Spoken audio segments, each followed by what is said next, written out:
Good evening, everyone. Today, December 5th, 2023 at 6 p.m. Call for order. Please join me for the pledge of allegiance. Pledge allegiance to the flag of the United States of America and to the republic for which it stands, one nation, under God, indivisible, with liberty and justice for all. Roll call, Madam Clerk. Supervisor Aliaga. Here. Clerk Newbeck here. Treasurer Brown. Here. Trustee Morocco. Here. Trustee Nalamothu. Here. Trustee Ritchie. Here. And Trustee Tedder. Here. We have a quorum. Okay. I need a motion to approve the agenda. Move to approve the agenda as presented. Support. All those in favor? Aye. Oh, excuse me. Hold on. I'd like to amend We have to amend something, yes. that motion. I'd like to amend the motion to remove regular business item L6, request to approve first reading of municipal code ordinance amendment, rental properties, code pending review by the township planner. It was brought to my attention that the township planner has not had a chance to review this, so we would like to pull it from this evening until he has a chance to review. Okay. Support. Okay. All right. Motion has made and support. So all those in favor? Aye. Any opposed? We remove one of the items from business agendas. Okay. Moving on, board and public announcements. Any board members or individual in the audience may make a statement containing information about a recent or upcoming event. Anyone from the board? Trustee Morocco? I just want to let everybody know at Friday from 8 to 4, we're hosting an open house at the Bailey House on Sashaba, the project that we're doing with the high school construction program. Anybody that wants to see the house, tour the house, or come out and work with the kids and participate, that would be the time to do it. So we're looking for anybody that's willing to come out and help the kids work on some exterior trim and some windows and things like that on the house. Lunch will be provided. Clerk Newbeck? I just wanted to make mention, if you have a chance to stop in the lobby and see our Christmas tree has been decorated by Clarkson Family Farm. Looks really nice this year, so I just wanted to point that out and thank them for their great work and give them a shout out. So that's all I have. Anyone else? Okay. All right. Okay, well, moving on, we have public comments. Anyone for the audience would like to address to the board? Please come in. Please state your name and address.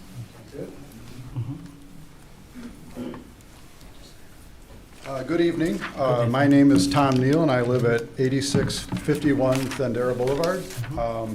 I'm also a long-term member of the Thendera Park Homeowners Association Board. I'm going to read this because it'll help keep me on time and not go over. Sure. And make sure I express all the concerns that I want to share. As you can see, we have a good representative crowd here tonight. Many of us want to address the Board of Trustees on behalf of numerous residents from both Thendera Park and Sunny Beach who wish to reiterate multiple concerns expressed to the township over the past 2 years about the lodge in Thendera Park operating as a commercial business within a residential area.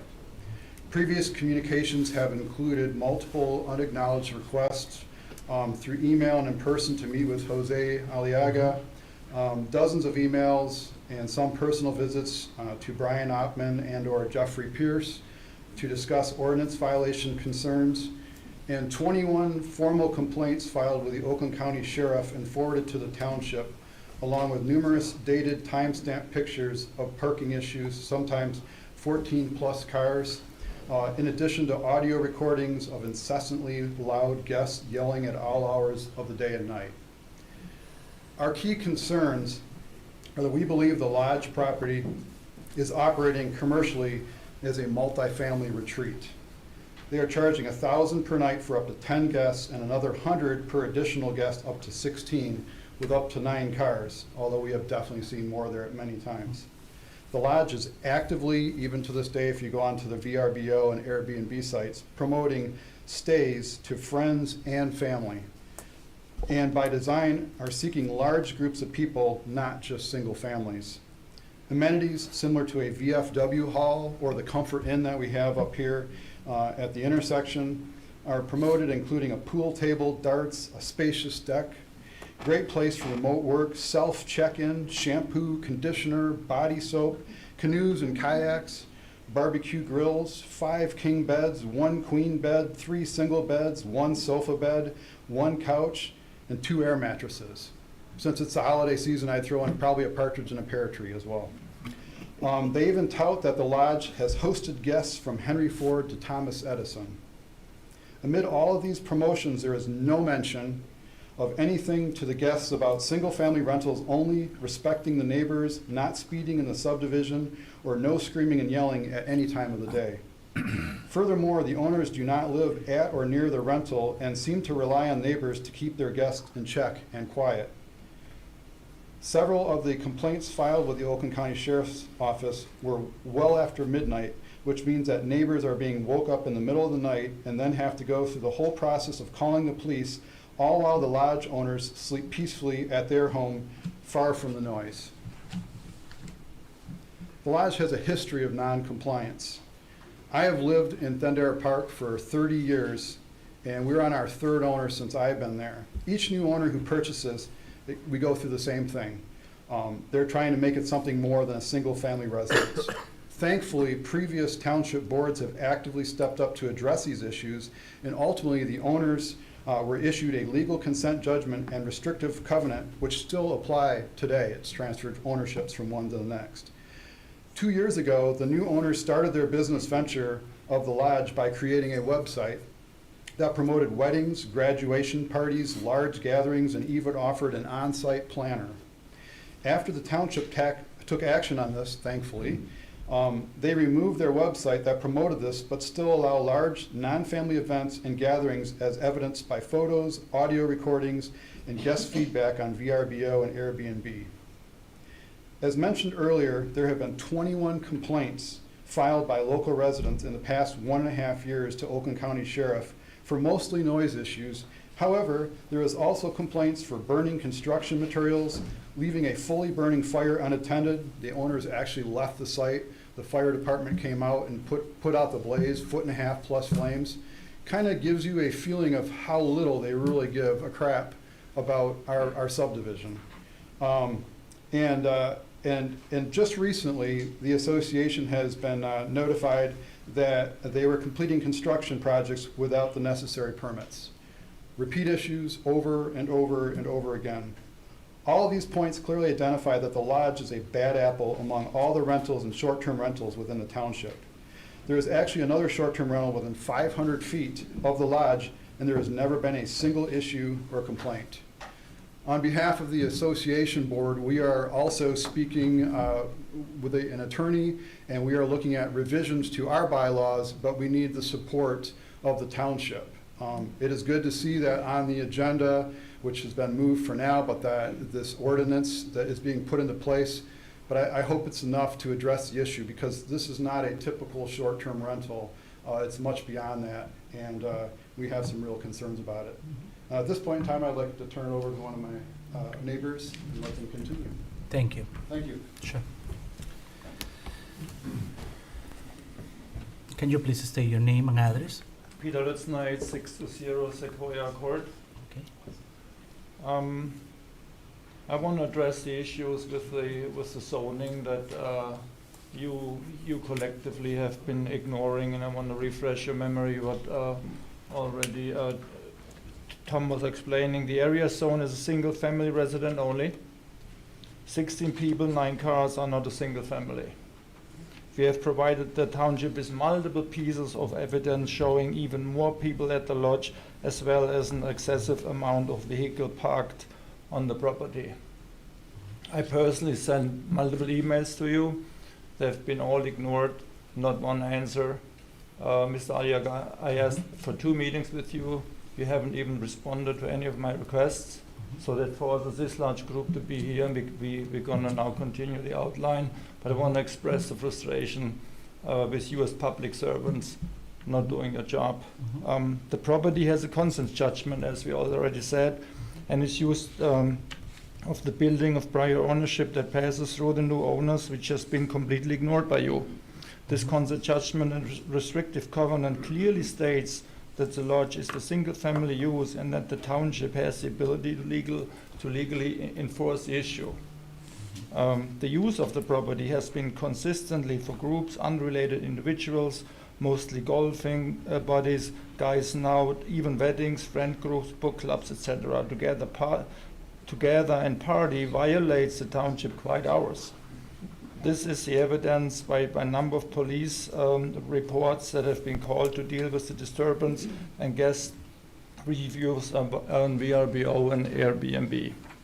Of the additional concern is the Walters Lake, that this is a private lake and only lakefront owners and residents of Sunny Beach are allowed to access the Sunny Beach area, even though there have been written complaints that the short-term rentlers are accessing the beach as well. Okay, thank you. Please. Good evening. Good evening. I'm Bruce Velasek, 8649 Sequoia Court. So I guess just to continue the story, and I shouldn't have to explain the zoning ordinances that we think apply to this situation, but we will. The first one is intent.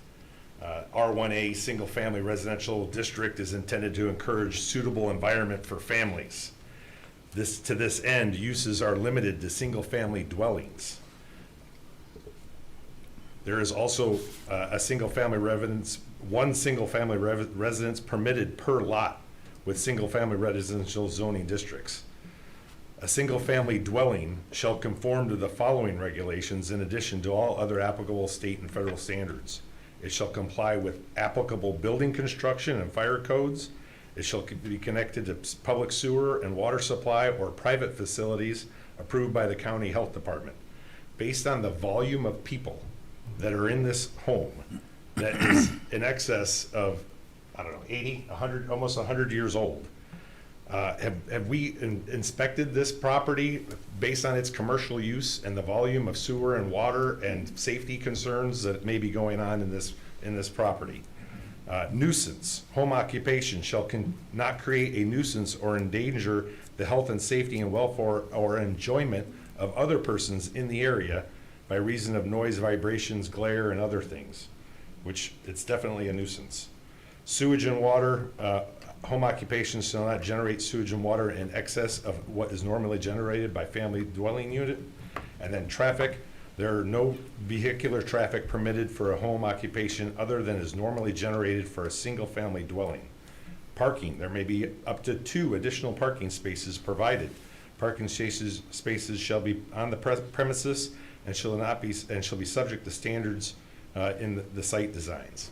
So those are just some of the key zoning issues that we think are applicable in this situation.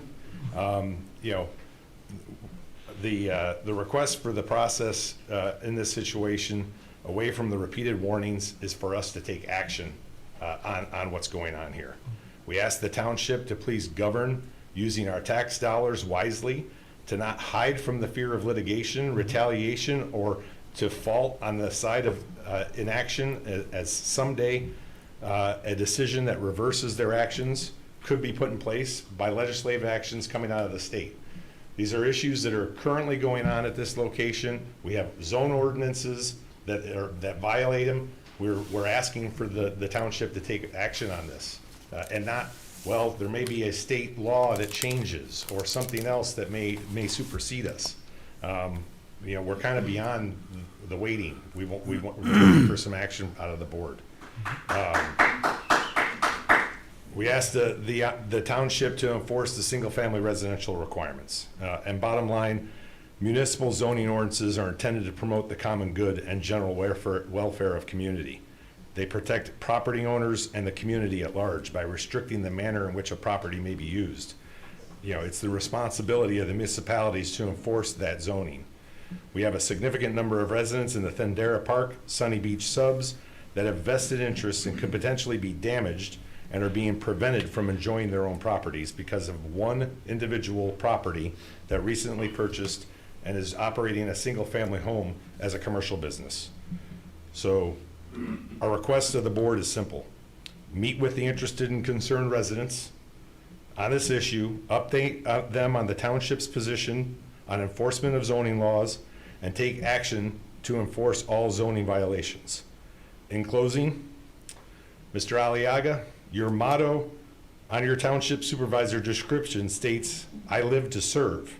And the very first requirement of your township supervisor job duties states, "Enforce all laws and township ordinances."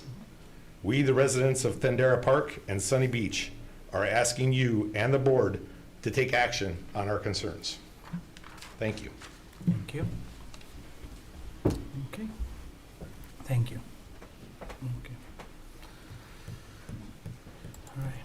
We have now, all right, I would say just a few things and I will move on. I got a lot of emails, some emails from you guys, and I forwarded those emails to our prosecution office, to our attorney, and he's working on it. That's all I can tell you right now, but I did my job to forward that to the prosecution office. I just wanna let you know, but I will follow up with you guys. In the end of the meeting or before, I will make sure I give you my contact information. I will follow up with you, okay? You have your contact information. Okay. You are not acting Okay. on our requests. All right, thank you. All right, now you wanna, No, you Jim, you want to say something? Oh, no, all right. say people online. Oh, anyone online that would like to address to the board? Okay. Moving on, we have a public hearing. Rick? Please.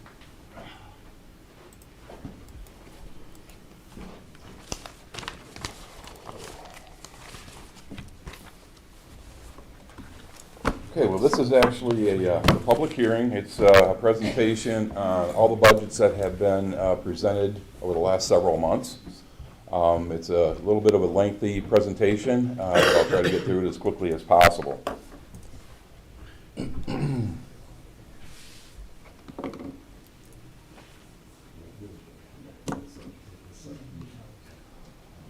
To start up here, township-wide budget goals, maintain integrity of local government, maintain the highest service levels possible, we invest in our future, maintain community culture, maintain security, continue to look for the best price, and provide a balanced budget.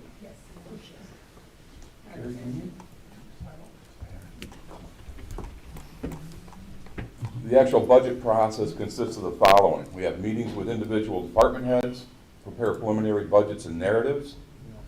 We have board budget hearings with the department heads. We're looking at budgets 3 years down the road. We put thoughtful consideration to budget decisions. We finalize numbers. We have a public hearing, which is what we're at right now. And then the final step is board approval, which is at the next meeting. Moving into the general fund. Property values have increased 8.26% in 2024. There's been no Headley reduction to the millage rate, so the millage rate stays at 0.9444. We've had an increase in state revenue sharing. There's been a slight reduction to franchise fees.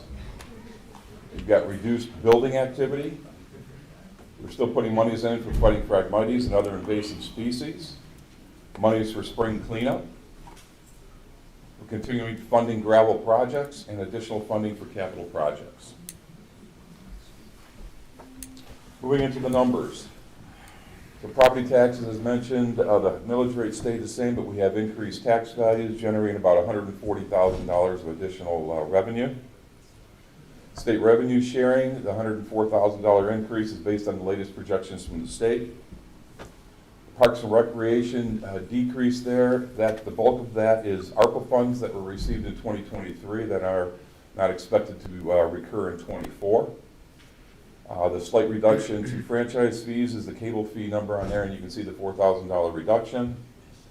And then there's all the other accounts amount to about a $6,000 addition, and that's really about nine accounts. There's 4 that are increasing like 380 or 386, and 5 that are decreasing 380, generating that $6,000 increase.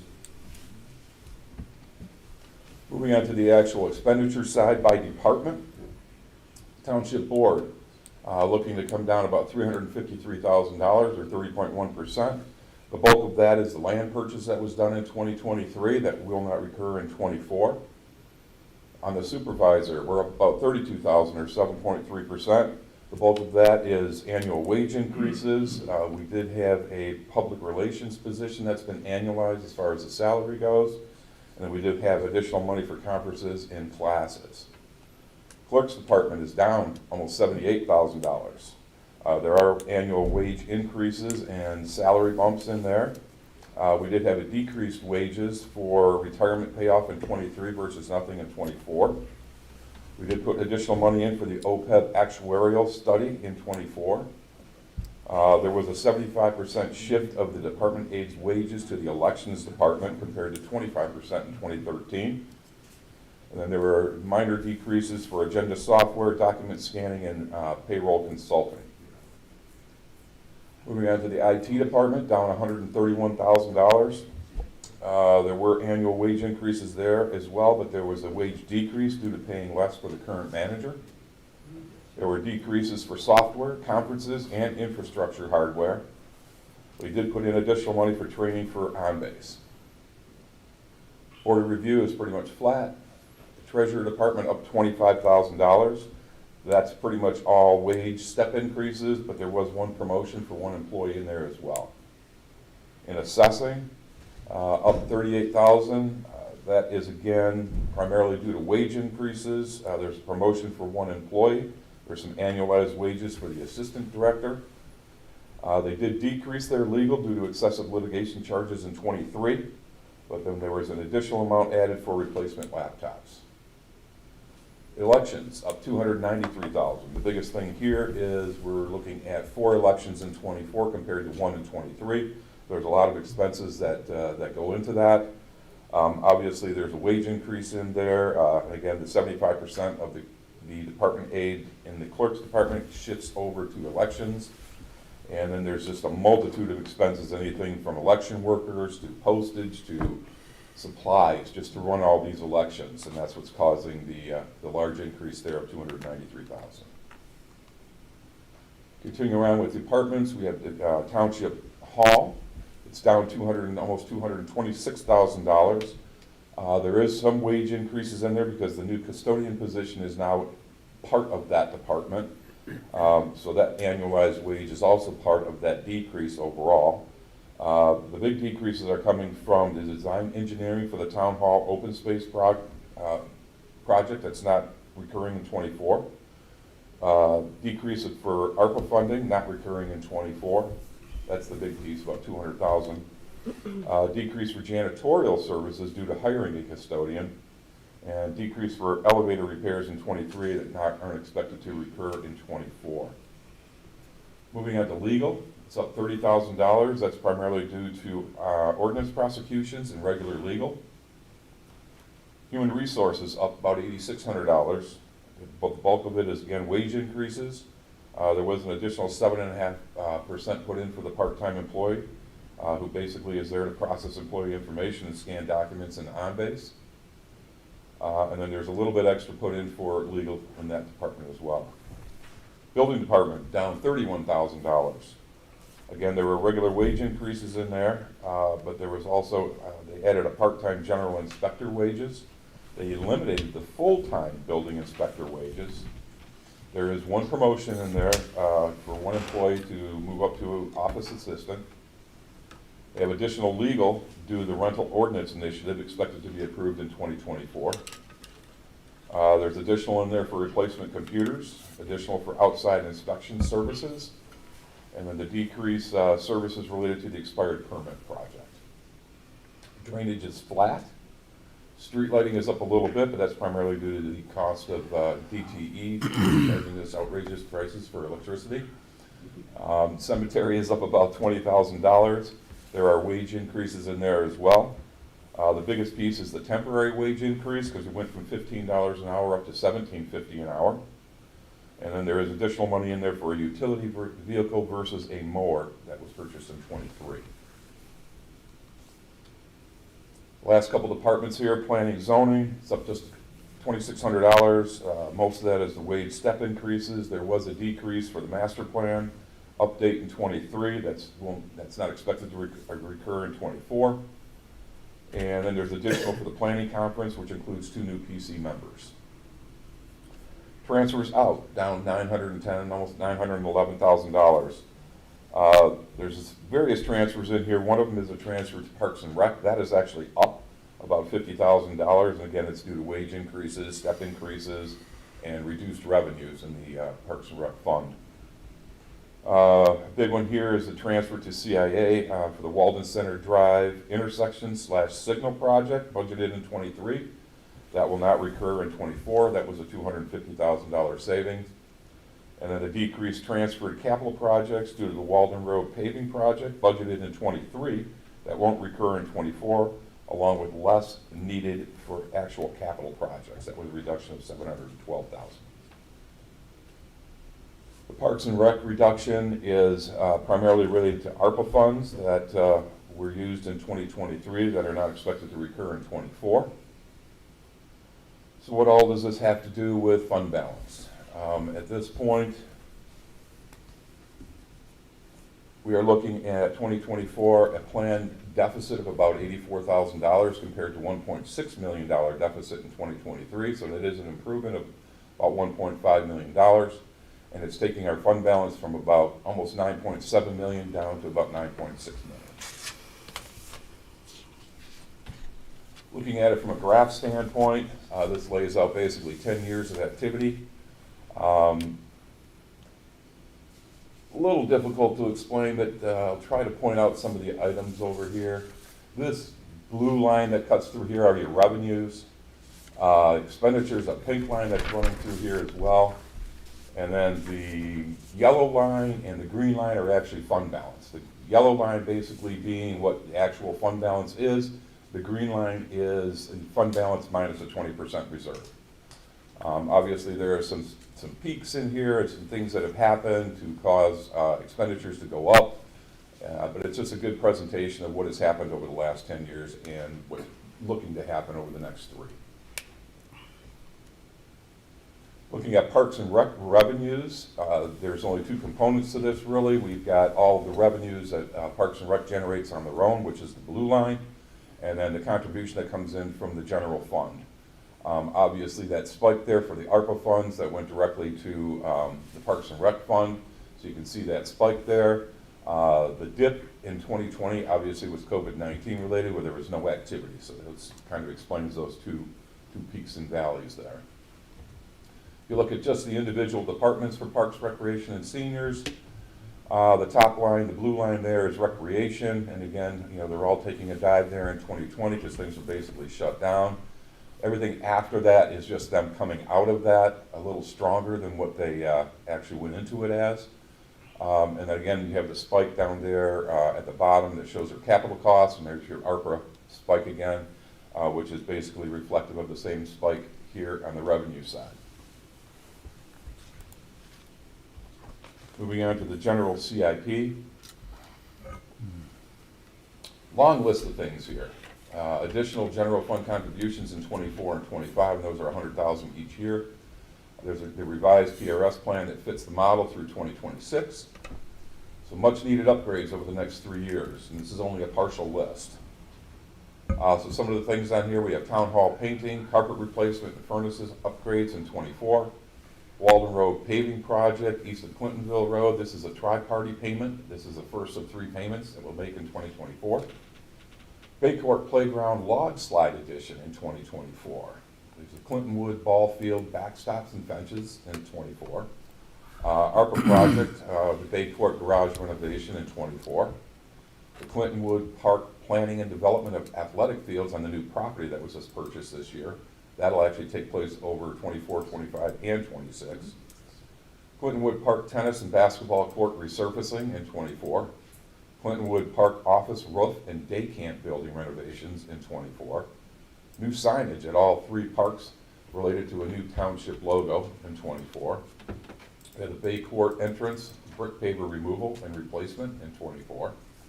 We have Bay Court cabin camp office repairs in 24. Sashwell Plains garage roof and building repairs in 25. Clintonwood Walking Trail / concrete sidewalks in 25, Bay Court Lakeview Building structural repairs in 26, Deer Lake Beach ramp replacement and dock in 26, and then there's various mowers and utility vehicles being purchased throughout those 3 years, 24, 25, and 26. So again, looking at the numbers, on the revenue side, we're down $921,000. There's several different things happening here. We've got a federal grant for the playground, $200,000 in 23. That's not expected to recur in 24. We had donations for Brady Lodge HVAC of $50,000, that again, not expected to recur in 24. And the big one was the transfer from general due to the Walden Road paving project. That won't recur in 24 as well, that's $712,000. On the expenditure side, we're down $655,000. Basically, all that is a difference in the projects we have scheduled for each year. So what does that do to fund balance? It's a planned deficit of about $619,000 compared to a deficit of $352 in 23. So that's it's a little bit less than what was done in 2023 by $266,000. So it's taking our fund balance from about $1.3 million down to about $690,000. Moving on to the fire fund.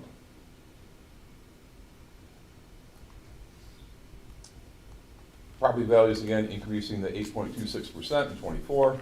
No Headley reduction, so the millage rate stays at the 3.3893. They have continued their contributions to the unfunded revenue plan, or retirement plan.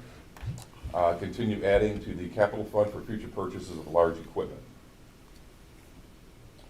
Again, looking at the numbers, revenue's up $771,000. The tax value accounted for about 504 of that, 771. We had additional ALS charges due to increased run volume, added another 104. We have additional interest income and market value adjustments, 103, and additional ARPA funding of 44. On the expenditure side, we're up about $685,000. That's made up of your annual wage step increases, including payroll taxes. That's about $300,000. There's other benefit increases that amount to another $300,000. There's a whole myriad of increases and decreases in the operating cost area that amount to about $40,000 increase. And then additional ARPA dollars for fire projects, $44,000. So the impact here is we are looking at a surplus, a planned surplus of just under $110,000 compared to $23,000 surplus in 23, so an improvement of $85,000. It's taking our fund balance from about $4.263 million to $4.373 million. The $2,709,000 that's underneath that number, that's what's left of the fund balance after the 20% reserve.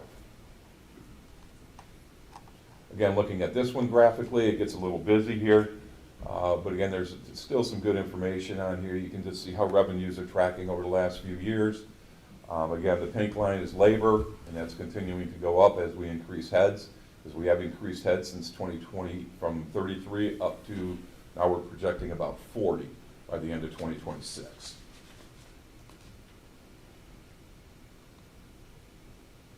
Moving on to the fire CIP fund. They're continuing the fire fund contributions in 24, 25, and 26. There's a 22-year CIP plan put in place to understand the long-term costs. Some of the planned upgrades over the next 3 years, they're looking at replacing 2 staff vehicles, one in 24 and one in 25. They're using ARPA funds to purchase 1 new ambulance, that'll be in 25. They're purchasing extractor and extractor tools in 24. Vent CPAP machines in 24. Self-breathing or self-contained breathing apparatus in 24. They have upgrades going in stations 2 and 3 in 24 and 25. And then the cost of new equipment will be basically part of the sale. Once we sell some of the equipment, will come in as to help bring some of those costs down. And looking at the numbers here, we're down $668,000 on revenues. The bulk of that is the assets that were sold in 2023 that are not expected to be, again, sold again in 24. And then the addition of interest income and market value adjustments offsetting that. On the expenditure side, we're down $233,000. And again, that's basically just, again, the difference between projects each year. So the impact on fund balance, we have a planned deficit of $188,000. That's compared to a surplus in 2023, so a difference of $434,000. So it's taking our fund balance from about $3,329,000 down to $3,140,000. Moving on to the police fund. And property values increased to 8.26%. There was a vote to increase the millage in this particular one back up to the 2018 rate, so they're going from 2.7637 up to 2.8678. The school continues to pay for the liaison officer, at least a portion of it. Fees to Oakland County are up 2.81% in '24 per the latest contract, and are projected to increase 10% in '25 and 5% in '26. A continued transfer to the general fund for the neighborhood road improvement project. Looking at the numbers, on the revenue side, we're up $790,000. The big bulk of that, $625,000, is the tax piece of it, the property tax increase, along with the increased millage. We have additional in there for Pine Knob coverage, $50,000, and then interest income and market values increasing by about $110,000. Fees to Oakland County up $150,000. That's basically their rate increase for 2024. On the expenditure side, we're up about $52,000. That's basically the Pine Knob coverage, the increase of $50,000. So this basically winds up with a surplus of about $582,000 compared to a small deficit in 2023 of $6,000, so an improvement of $588,000. It's taking our fund balance from $2.147 million to $2.729 million. Looking at it graphically, again, the top line is your revenues. The Oakland County fees are the next line down, the gold line. The green, I can't see what they're at. Fund balance. Yeah, that's your fund balance. Oh, you can see it right there. And then the bottom line is your actual labor, I believe. Yes, it's labor. That should be on there. What this chart shows is the top line, the blue line, is the actual fund balance itself and how it's reacting. The three lines below it are just various reserves that we had penciled in, a 20, a 15, and a 12% reserve. And the numbers that are shown in those lines are just the cash that's left over beyond those reserves. I don't know if we can come up with that. I can probably come up with it, yeah. How many, on average, police officers we had each year? Okay. I will definitely make a note of that, and we will present that with next year's. Just kind of a graphic to show, you know, we're spending more money, but I think it's also, we're increasing the number of police officers that we have as well, too, so. Yeah, it's a good point. Just good point. Good point, yeah. All right, moving on to the North Sashaba Debt Service Fund. This fund basically created to make payments on the general obligation bond, Series 2018, that was taken out for the North Sashaba Road widening project. Budget transfers from the general fund are moved into this fund to cover the payments. And the budget's based on the amortization schedule provided in the bond documents, and the final bond payment is in 2030. Again, the numbers are pretty simple. It's just year-over-year comparisons of the principal and interest payments, so they're up about $2,700 on both revenues and expenditures. This fund carries no fund balance. Moving on to Independence TV. Continue to operate the studio from Clarkson High School. Springfield Township is also using the studio at a cost of $18,000 annually, paid quarterly. The fund is split between operations and PEG fee activity. Continue reducing PEG fees due to the 5G network. PEG fees used to fund, or they're used to fund capital lease agreement. Transfer in general covers 100% of the remaining operational costs, and we're using fund balance to upgrade equipment and software. Looking at the numbers from the operations side, it's just up about $4,500. This is, most of this is interest income and market value adjustments of $6,000. And then there was a slight decrease to the transfer from general, bringing it down $2,000 or the $4,000 that's there. Expenditures is just higher wages and benefits for the new manager compared to the prior manager. And again, the operations side of the Independence TV Fund carries no fund balance. This is strictly looking at the operational side, and you can see that the basically revenues mirror the labor, because that's basically what we're covering, along with a couple expenses that you can see running across the bottom. Looking at the PEG fee side of activity here, revenues are showing a slight $4,000 increase, but that's more of a budgetary thing. We budgeted a little bit too much in 2023, too much of a decrease, I should say, and we brought it back up in 2024, thus creating that $4,000 increase. Operating costs are basically up just a little bit. Capital lease stays the same.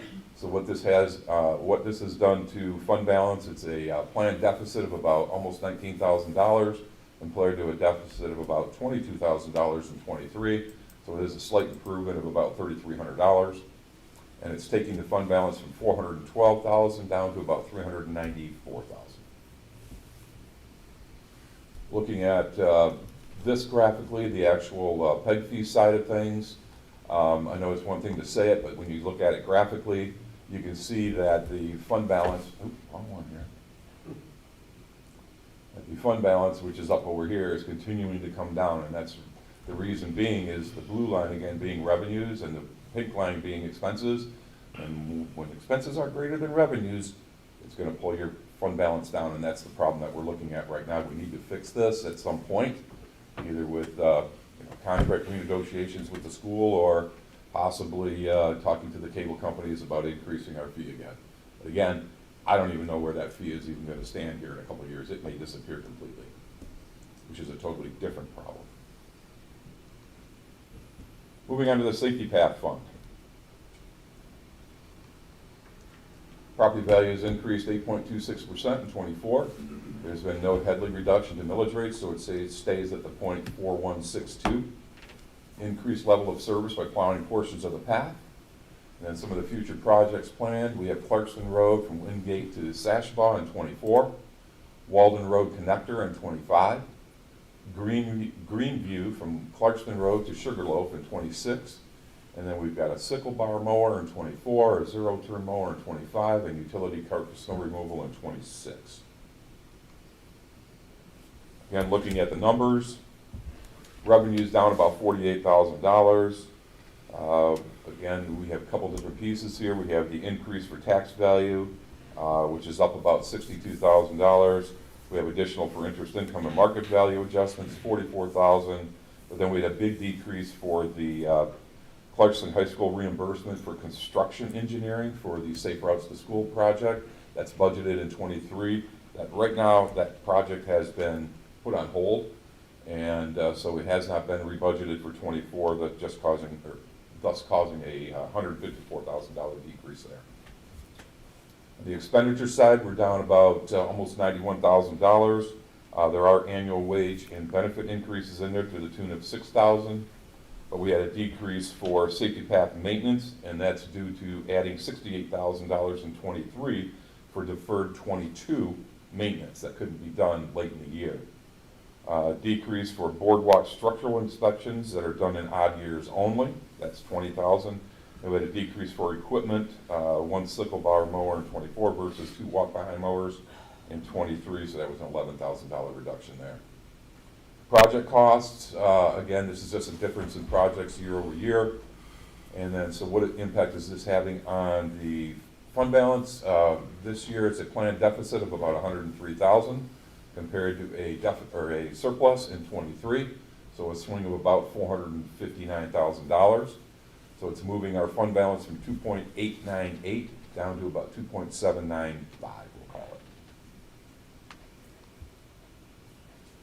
Looking at it graphically, again, the top line is your revenues, and then we've got operating costs and labor tracking along the bottom. And there's a couple of peaks and valleys for various things that have taken place throughout the years. This is strictly looking at your capital costs versus fund balance. And again, this is if you have a big project like you have here in 2018, you can see it pulls fund balance down. It looks like right around that 600,000 mark is our break even, because we start leveling out here as we get less than that 600, and your actual fund balance starts growing again until we get the larger projects that are out over here and start yanking it down just a little bit. But that's the direct relationship between the projects and the actual impact they have on fund balance. And again, this fund was strictly built for, or put out here, to accumulate and then do projects. So it's doing exactly what it's supposed to do. Moving on to the Sashabaw Drain Maintenance Fund. So this was a former special assessment fund. The fund was established in accordance with the asset management plan. It's used for operating and maintaining the system. User fee will be implemented in 24 or 25, and we use current fund balance to fund repairs and maintenance. Again, not a lot of activity here. Really not much to talk about, but the biggest thing that does need to be talked about is this budget cannot be presented and approved in the way it's currently sitting here right now, because it goes into a negative fund balance, and we cannot do that. The problem is it lies in 2023, where we had $93,000 of expenses. We're only going to be using about 60,000 of those. So that beginning fund balance of 18 is actually really closer to 40 or 45. So at the very next board meeting prior to this budget getting approved, I need to do a budget amendment that's going to change that $93,000 down to something that's more actual, so that we can clean this up and make it that ending fund balance in 24 positive, which is a truer picture than what's actually up here right now. Walters Lake Fund. This was a special assessment fund. It's a 5-year improvement program approved in 13, 18, and 23. Primary focus of the fund is fighting nuisance aquatic plant growth. Plant control activities are coordinated by Lake Board's environmental consultant, Progressive AE, and fish stocking and educational material is also covered. Again, on the revenue side, we're up about $12,000. That has to do with an increase in the special assessments being charged to the residents. Expenditures up about $30,000. There's a $20,000 dam maintenance project that's slated in there, along with increases for the aquatic process that they go through as well for treating the weeds and stuff. So impact on fund balance, this particular year we have a planned deficit of just under $20,000 compared to just under $2,000 in 23, so a swing of about $17,000. And the impact it has on fund balance, we're going from about 59 down to about 39,000. Moving on to the enterprise funds, which is DPW. So we have the sewer fund. So sewage treatment charge from Great Lakes Water Authority, called GLWA, was up 7.8% in 23, and is expected to rise another 7.5% in 24, and 10% in both 25 and 26. We're looking to convert from an REU-based billing method to a water meter-based consumption billing method, which is more accurate. Board-approved automatic increases to match the GLWA increases. Major repairs identified during the SAW grant program have been finished, with minor repairs finishing up in 24. In addition, scoping of newer pipes, which began in 2020, is helping to identify problems earlier, thus avoiding large repair costs in the future. Interior renovations to the DPW are scheduled for 2024. And then the lack of rate increases is starting to impact the unrestricted fund balance. Note, this is a result of wages, benefits, and operational expense increases without a rate increase or for just operations. And we're looking at cutting some capital purchases that could be scheduled to basically just to reduce the pressure on the unrestricted fund balance. So looking at the numbers, the large reduction here for revenues, the biggest thing here was we were expecting to get the loan proceeds for the CWSRF loan, $4 million. So that is in 2023. It is not in 24, but more than likely that's where it will actually wind up coming in. But that's the bulk of that $3.4 million that's being reduced here. It is being offset by the increased sewage treatment services, which is your usage, by $429,000, and that's due to increased REUs from new construction. Again, they also have additional interest income and market value adjustments, increasing about $135,000 there. Labor up about $44,000. This is primarily wage and step increases and some salary bumps, and then just other benefits. Sewage treatment up $263,000. That's just based on the annual increase in GLWA. Then we have an increase of expenditures of $181,000. A lot of different things here. We have some additional engineering and the sewer master plan accounts for 75. We did have a decrease for the sewer rate study and sewer model in 23 that won't recur in 24, so a reduction of 76. And then we added more for lift station electric due to the DTE rate increases. Pump efficiency testing we do in even years adds 20. We had 35,000 we added in for the fuel tank removal, the underground fuel tank removal at DPW. And then depreciation is also increasing about 129,000, and that's just due to the capital projects that are scheduled in 24. So what the impact is on general fund, or the, not general fund, but the,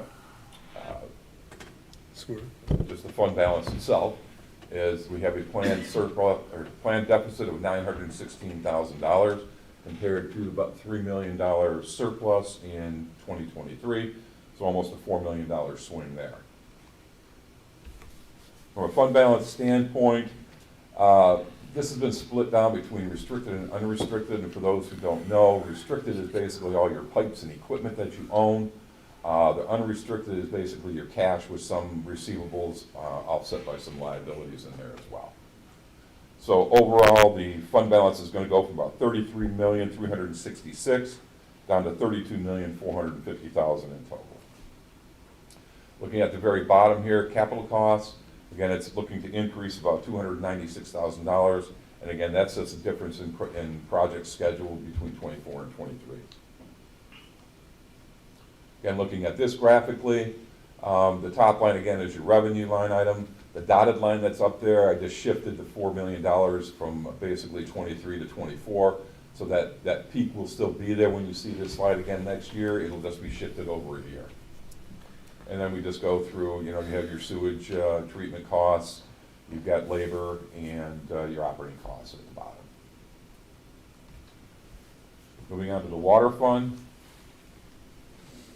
A rate increase of 25 cents per unit was implemented in 23, which brought the quarterly charge up to $2.25 per unit from $2 a unit. Another rate increase of 25 cents per unit is proposed for 24, bringing the quarterly charge up to $2.50 per unit. These increases will allow for future capital projects, along with bringing our reserves up closer to the level recommended by our consultants. A water model has been available since mid-2020, which is helping to identify problem areas within the system, such as the Pine Knob Trail water main extension, which utilized ARPA funds to complete that project. Interior renovations, again, for DPW building are scheduled for 2024. They also secured a $5.312 million DW SRF loan, and this was basically gotten to address the PFAS issue. It'll be used to extend a water main from Andersonville Road to Dixie Highway using Parview as the connector. In addition, water mains will be extended around Chestnut Hills Pumping Station, where PFAS is at its greatest concentration. And we're also applying for another $9.5 million DW SRF loan, basically to continue the fight against PFAS by extending current water mains into neighborhoods that are not currently connected. So I'm looking at the numbers here. Again, revenues being down $6.3 million. The bulk of that is, again, the DW SRF loan of $5.3 million that we expected to get in 23. But more than likely it's going to happen now in 24, but the numbers are budgeted in 23. We did not rebudget them in 24. That'll happen later on. Once we get into the 24 year, we'll move those funds forward. There was also a decrease for state grant matching loan for the exploration of PFAS, where the concentration is coming from. That was in 2023, and that is not carrying forward into 24. We had ARPA projects funding in 23 that did not and will not recur in 24. That was $1.3 million. And then offsetting all those decreases is the 25 cent per unit rate increase that generated about $282,000 increase. On the labor side, we're up about $56,000. Again, good half of that is due to the wage and step increases. The other half is just due to benefits, due to personnel changes. Expenditures up $132,000. There's a number of different things, a lot of different additions for electric from DTE for the pump stations. We had the underground fuel tank removal. There's the arch removal at the Pine Knob Pump House that we added $50,000 in for. Additional for water master plan, another $60,000 got added there. We have $150,000 we added in for a state-required Eagle CDSMI investigation. And just to elaborate on that, basically a little bit, the Eagle will come back with a random list of homes that we have to basically go and find out what kind of material they have going from our connection to their house. And it's going to be a random list. We have no idea where they're going to be or who they're going to be picking on. But we have to have that completed in '24 because we need to report our findings in January of '25. And some of the decreases, we did have money that we received from a grant for PFAS investigation. That was $200,000. That was in '23, so that will not go forward into '24. Wellhead protection grant, we did not get the grant in '24, so there's another $10,000 reduction there. We will reapply for that grant in '25. We had a decrease for replacing 6 computers in '23 compared to only 1 in '24. And then again, depreciation is an increase due to the capital project schedule in '24. The debt, interest only decrease of $28,000. Again, interest on the debt is decreasing due to paying down the principal annually, which generates less interest expense. There's just $29,000 reduction there. So all of this said, basically this has generated a surplus, small one, but it's still a surplus of about $13,000 compared to almost $5 million in 2023. So a swing of about $6.5 million. Again, this is the same thing, restricted versus unrestricted. The actual impact on the fund balance is taking it from $38,551,000 up to $38,565,000. And then on the very bottom of here again, we have a reduction to capital costs of about $390,000. And again, that's just your difference in projects year over year. Looking at it graphically, again, those two spikes there represent the funds that we received from DWSRS, F, and the ARPA funds. So you eliminate them and you just look at the normal operations, and that's the dotted line you see kind of cutting across the bottom of those peaks there. The other two lines just represent your labor and operating costs. This final graph here is showing the actual fund balances split between restricted and unrestricted, the blue being water, green being sewer. I know they look a little funny in this, right around here for sewer. And that's just a timing issue. Basically what has happened there is we're actually recognizing the cash coming in and the debt that is coming on for that particular loan. And then you go out one more year, well then the actual asset has been purchased, which is this number, and the cash has been expended to buy that asset. So that splits it back out the way that they're supposed to be. Same thing is evident also in water with the two different numbers there as well, because it's something very similar happened, but again, it straightens out in '24. And are there any questions? Questions from board members?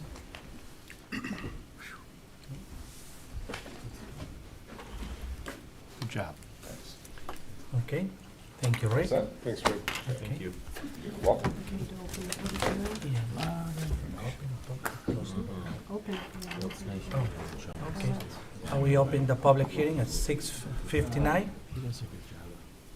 Okay, anyone that would like to? Okay, anyone online? I will close the public hearing at 7. Okay.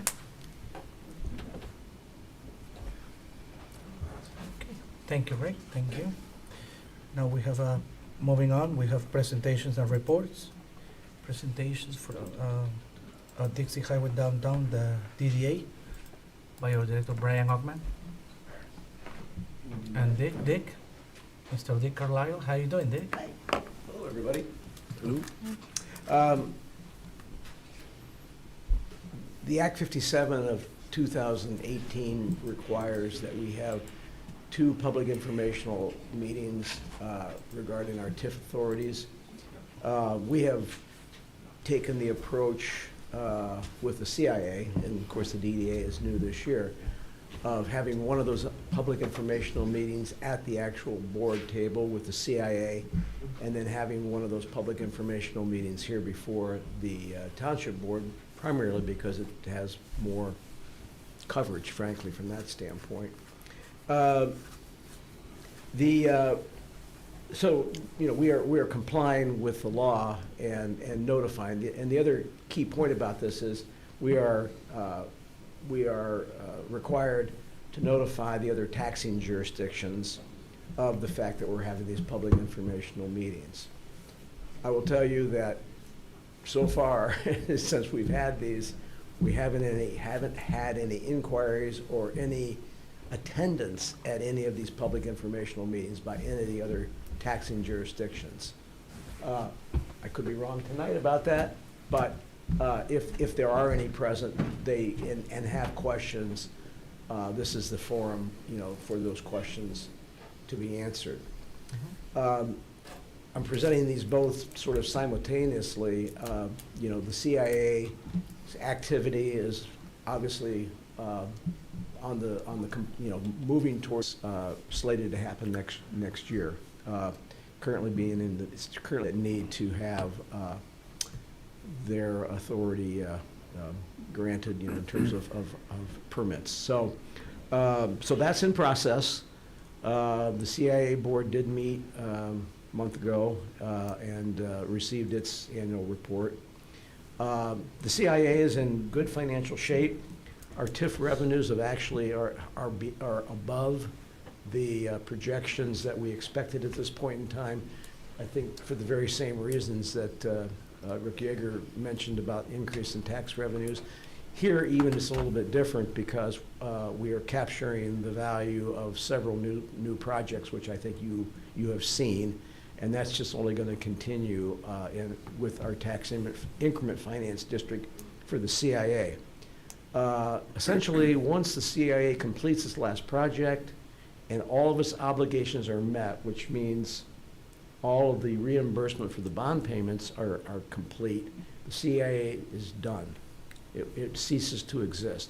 Now, exactly when that happens will be based on the rate of the tax capture and the repayment to the township of for the bonds and for the advances, for example, on the light. So that all remains to be seen. Obviously, it's projected to happen in 2030. It could be before that. The DDA is just starting. Has had just had a recent regular meeting where there was some discussion about the frequency of meetings next year, some of the subcommittees they may want to set up, and some of the work they may want to start. Our capture isn't really beginning until, for the DDA, until I think this winter tax bill probably, but next year anticipated, I think, to have a little over $120,000 in tax capture.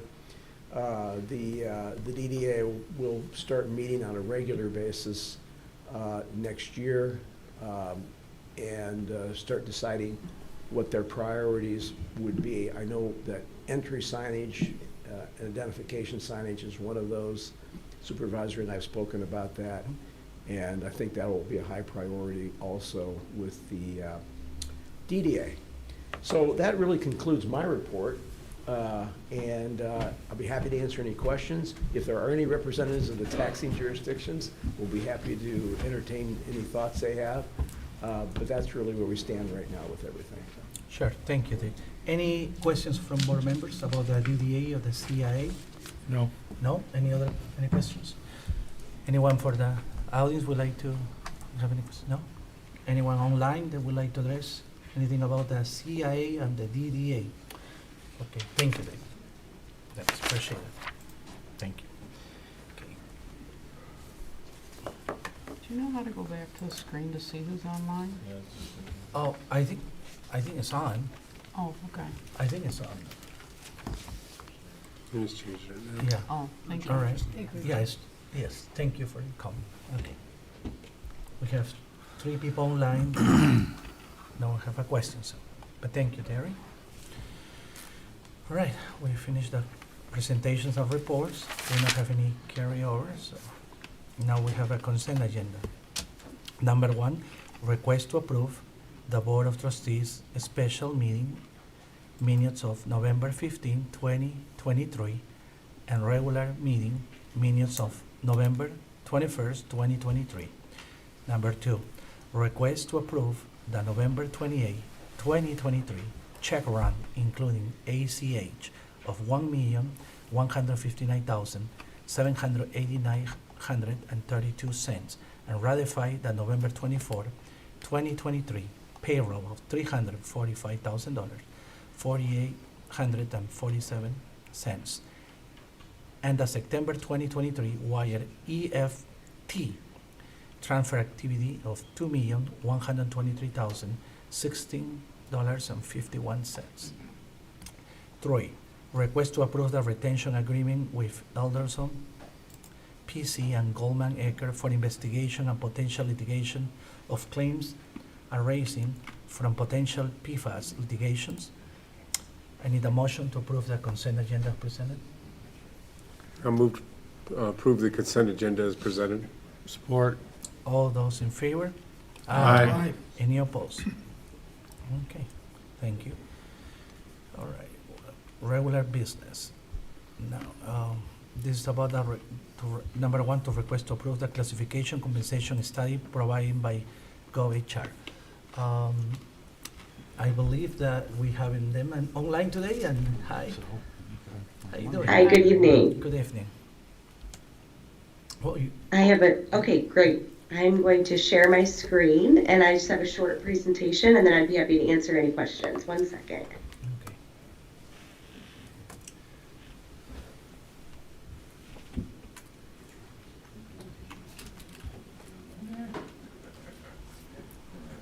okay. Okay. Okay. Okay, can you see the screen? Yes. Yes. Great. All right, my name is Rachel Skaggs. I'm a Senior Vice President and Classification and Compensation Manager for GovHR. So I'm going to present just a short presentation tonight on the employee classification and compensation study that we did for Independence Township.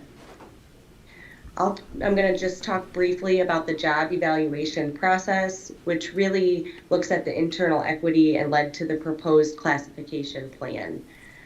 I'll also talk about the compensation and benefits survey that we sent out and collected data on that really led to the proposed compensation plan. I'll touch a little bit on our recommendations on implementation of the plan, along with the future administration of the plan, and then we'll have plenty of time for questions as well. Excuse me. Part of this study included us evaluating 31 positions. So in order to evaluate those positions, we really looked at these 9 job factors to establish internal equity. So looking at the position, what is the type of education and that's required, or the training that's required for the job? What is the work experience that is necessary, the years of experience needed to perform the job? The level of decision-making and independent judgment, responsibility for policy development, and also implementation of policies or interpretation of policies and procedures, planning of work, contact with others both inside and outside of the organization, work of others or supervision exercised, working conditions, so physical demands and hazardous conditions, and then use of technology and specialized equipment. So every position that was included in the study was evaluated based on information that we received from the township through the job analysis questionnaire process and looking at job descriptions, and then also having a virtual interview with at least one employee in each position. So after that process, we put together the classification plan. And again, the classification plan was developed based on internal equity, meaning how the positions relate to one another in independence. In some instances, I think there were some job title recommendation changes, but you'll see on table 1 in the report, the classification plan. So there's 7 grades within that plan. There were some additional positions that aren't included in those 7 grades. I'll touch on those in a second. So that was kind of the internal portion. And then the external piece was really looking at compensation and market data for similar positions in other communities. And that included both a salary and benefit survey. But before we sent that out, we established a group of communities that were similar to Independence. The detailed summary of this is included in Appendix B, but we used these 8 criteria to determine which communities were most similar to yours. We looked at population, assessed valuation, total general government expenditures, per capita income, property tax revenue, total wages, long-term debt, and proximity. So looking at each of those criteria in a community that was closest to Independence for each of those would receive more points, and those communities that received the most points then were determined to be the most comparable. You'll see this list here shows the communities that received 65 or more points when looking at those criteria. And those were the communities that we ended up using as comparable communities and sending that salary and benefit survey to. The communities noted here with an asterisk are the ones that responded to the salary and benefit survey request. So overall, we had a really good response rate. It's not common to get responses from everyone, but we had quite a few responses, which is great. So as I mentioned, the data is all collected through the use of a survey. So we sent that survey out and we define each position in the survey because we know that sometimes, another community might have a position that's similar, but maybe they call it something else. So we want to make sure we define it so that when they're filling that out, they can give us information that most closely matches that position in their community. We review all of the salary data that we gather and make sure that it's appropriate for the position. And then salary ranges are the preferred method just because we also collect the actual salary data and sometimes we have to use that. However, different criteria or things can go into that, such as how long an employee has been with that community or things like that. So we prefer to analyze salary range data, but if we don't have it, we do analyze the actual data. Salary data gathered is current for the market. So we gathered this data over the last 2 to 3 months, so it's current as of now for the market. And then we also gathered data relating to benefits, and I'll talk a little bit more about that in a minute. So after analyzing and reviewing all of that compensation data that we received, we calculated compensation rates at the 50th and 60th percentile of the salaries of the communities surveyed, and that's included on table 1. It's important to note when we talk about percentiles, I always just like to briefly explain what that means. When you're looking at the 50th percentile, that really means 50% of those communities are paying above and 50% are paying below. So it puts you right in the middle. And then the 60th percentile means, 60% of those communities are paying less and 40% are paying above. So it puts you a little above average or above market. So we established pay ranges and pay plans also at those 2 percentiles for your consideration, and that's included in table 2. And then overall, those 7 compensation grades are established across 3 bands. So bands are grouped together based on what we see in the market. So there's grade 1, grades 2 and 4, and then grades 5 and 7. All of the proposed ranges that we've established are open ranges, meaning there's a minimum and a maximum. And everyone should be within that minimum and maximum for their grade, but there isn't a defined step or a blended merit plan. They're just open ranges. There's an 8% gradation from grades 2 to 4. And what that means is from grade 2 to 3, it's 8% difference, and 3 to 4, it's 8% different. There's also an 8% difference between the next band, which is grades, it says 5 through 8, it should say 5 through 7. And then all grades have a 20% range spread from minimum to maximum. And gradation really just shows what we see with the market for those, and it also makes sure there's not compression between the grades. So you want that to be at least between 5 to 10%, so 8% is a great gradation to have. We also put together a separate plan for the elected officials and their deputies, and those were just, those ranges were calculated solely based on the market and matching the market data for each position with a 20% range spread. The survey also included a benefits survey and review. So we looked at benefits as they relate to health insurance, dental and vision insurance, life insurance, paid time off, which includes sick, personal, holiday, and vacation days, and then deferred compensation and other retirement plans.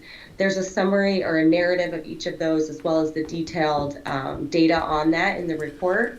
But overall, I would say Independence is really competitive, either right at, right below, or right above the average for all of those benefits that we surveyed and that are offered.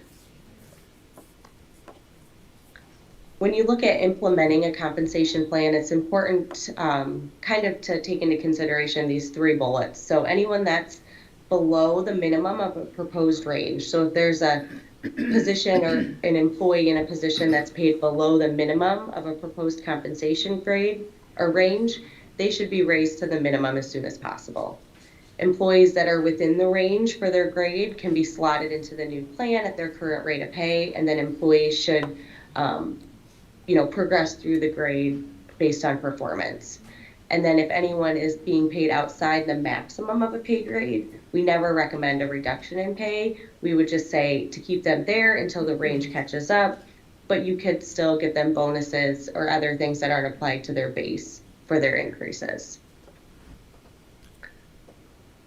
Also, when you once you implement the plan, it's important to keep it up to date and administer the plan both on the classification side and the compensation side. So we've provided the tools that are needed to review positions and classifications each year. So if you create a new position that needs to be added to the plan, or maybe you combine 2 jobs into one and you want to rescore those positions, we've provided those tools and you're able to do that to make sure that positions are still within the right grade and being compensated appropriately. So you can create, adjust, or abolish positions as needed. And then on the compensation end, it's important that you look at the pay ranges annually. You don't have to do a full study or a full survey for at least 5 years. But you do want to update the ranges annually so that they stay current with the market. So as I mentioned previously, all of the ranges are current as of now, but next year you'll want to update those to make sure that they stay current. And you can do that by either a simple survey to the communities asking them what their most recent increase was and take an average of that and then apply it to all the grades.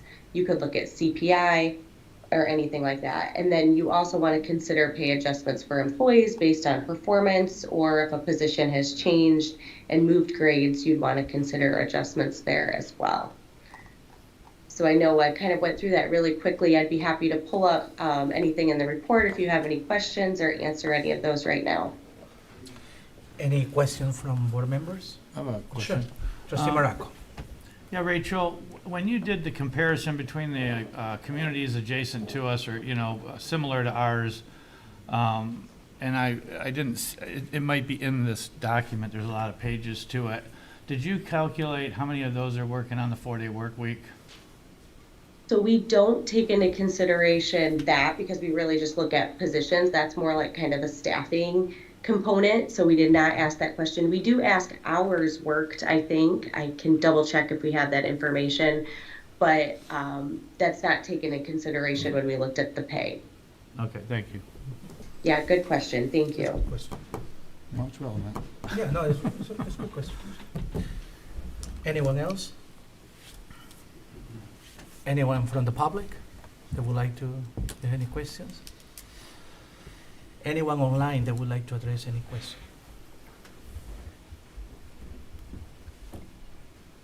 No? I just, Sure. I'll just ask a quick question since I'm kind of coming into this on the end of it all, and maybe this really more of a question for other board members.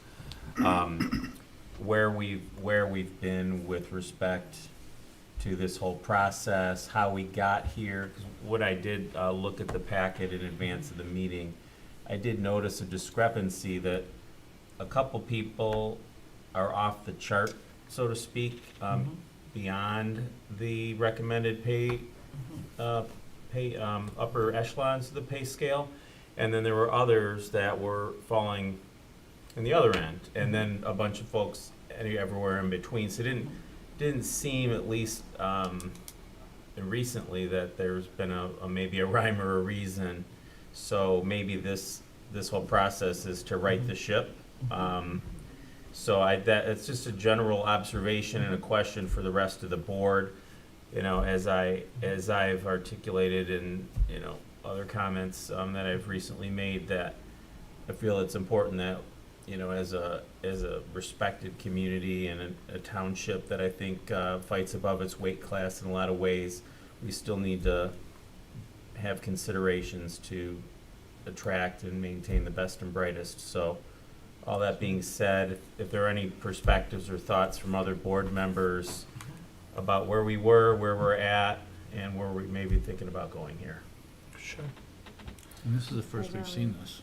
Oh, it is? Yeah. This is the first for We've everybody? seen it, yeah. Okay. So, Yeah. it's all new to everybody. Okay, but the board commissioned this to To happen? study, that's it. Sure. That's all we Okay, it got. was really nothing more, nothing less. Okay, so this hasn't been an evolution in the process. Okay. Excuse me, thank you, guys. Clerk Newick? No. I think I just wanted Just to to that microphone. comment to trustee Tedder that we have lost, I've been here since 19, we have lost some key employees since I've been here in 19 that have gone to other municipalities with different pay reasons, different benefit reasons that were voiced to us. And it has been some time since a study's been done. The previous, I think, wage study, I'm not sure there was a benefit study done in quite some time, but the last wage study, it's been some time since then. So we had discussed that maybe it was time. We do want to, as you had mentioned, retain our key employees. We also want to be very competitive in the field, at least I do, when we're seeking candidates, and we want candidates to look our way so that we do retain, not just retain, but also entertain key groups. We have, most of our department heads have been with us a long time, but as time goes on, that we'll be seeing retirements that we'd hate to see, and when that happens, we're looking to maintain and again recruit the best of the best is in my eyes, is why we're here. So Thank you. Yes. And one other comment, when I got here last year, I met with some other directors and some other electeds. It was brought to my attention that that's something to start the previous administration, so I decided to continue this after I have a conversation and the points that Clerk Newbeck already mentioned, because it was important for retain and look forward to hire the best, you know, people, directors, employees for our township.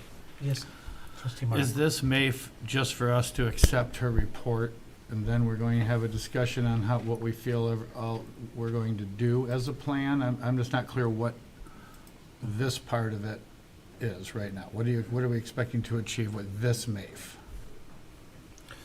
Well, Terry's got a question. I don't know if Sure. it pertains to me.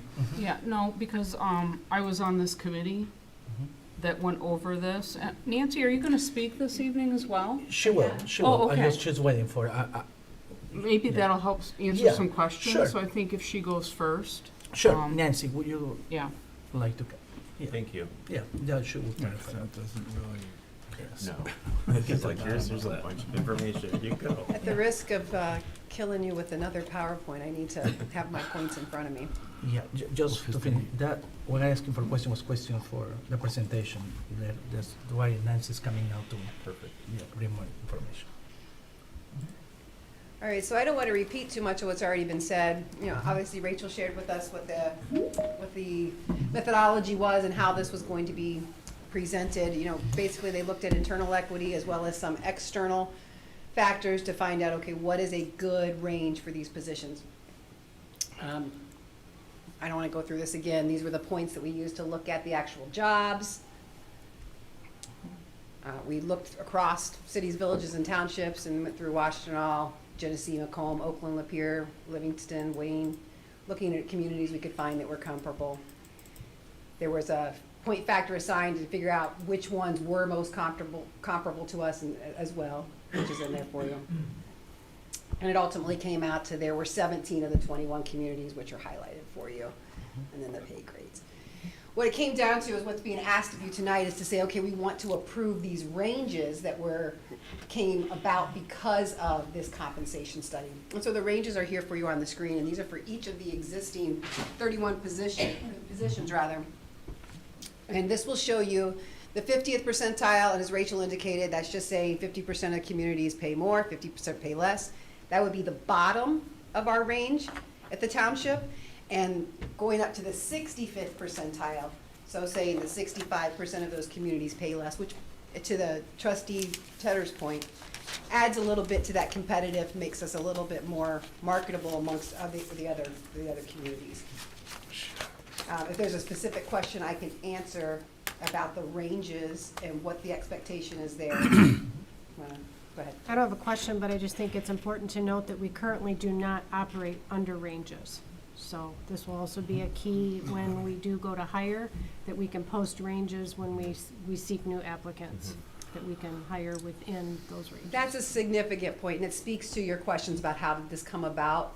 There are no, there's not an existing classification plan, there's not defined ranges for positions, there's not rhyme or reason between which position gets more, and so that's what this was an effort to do, was to create that rhyme or reason and to establish those bands, and then the ranges in those bands as well. Treasurer Brown?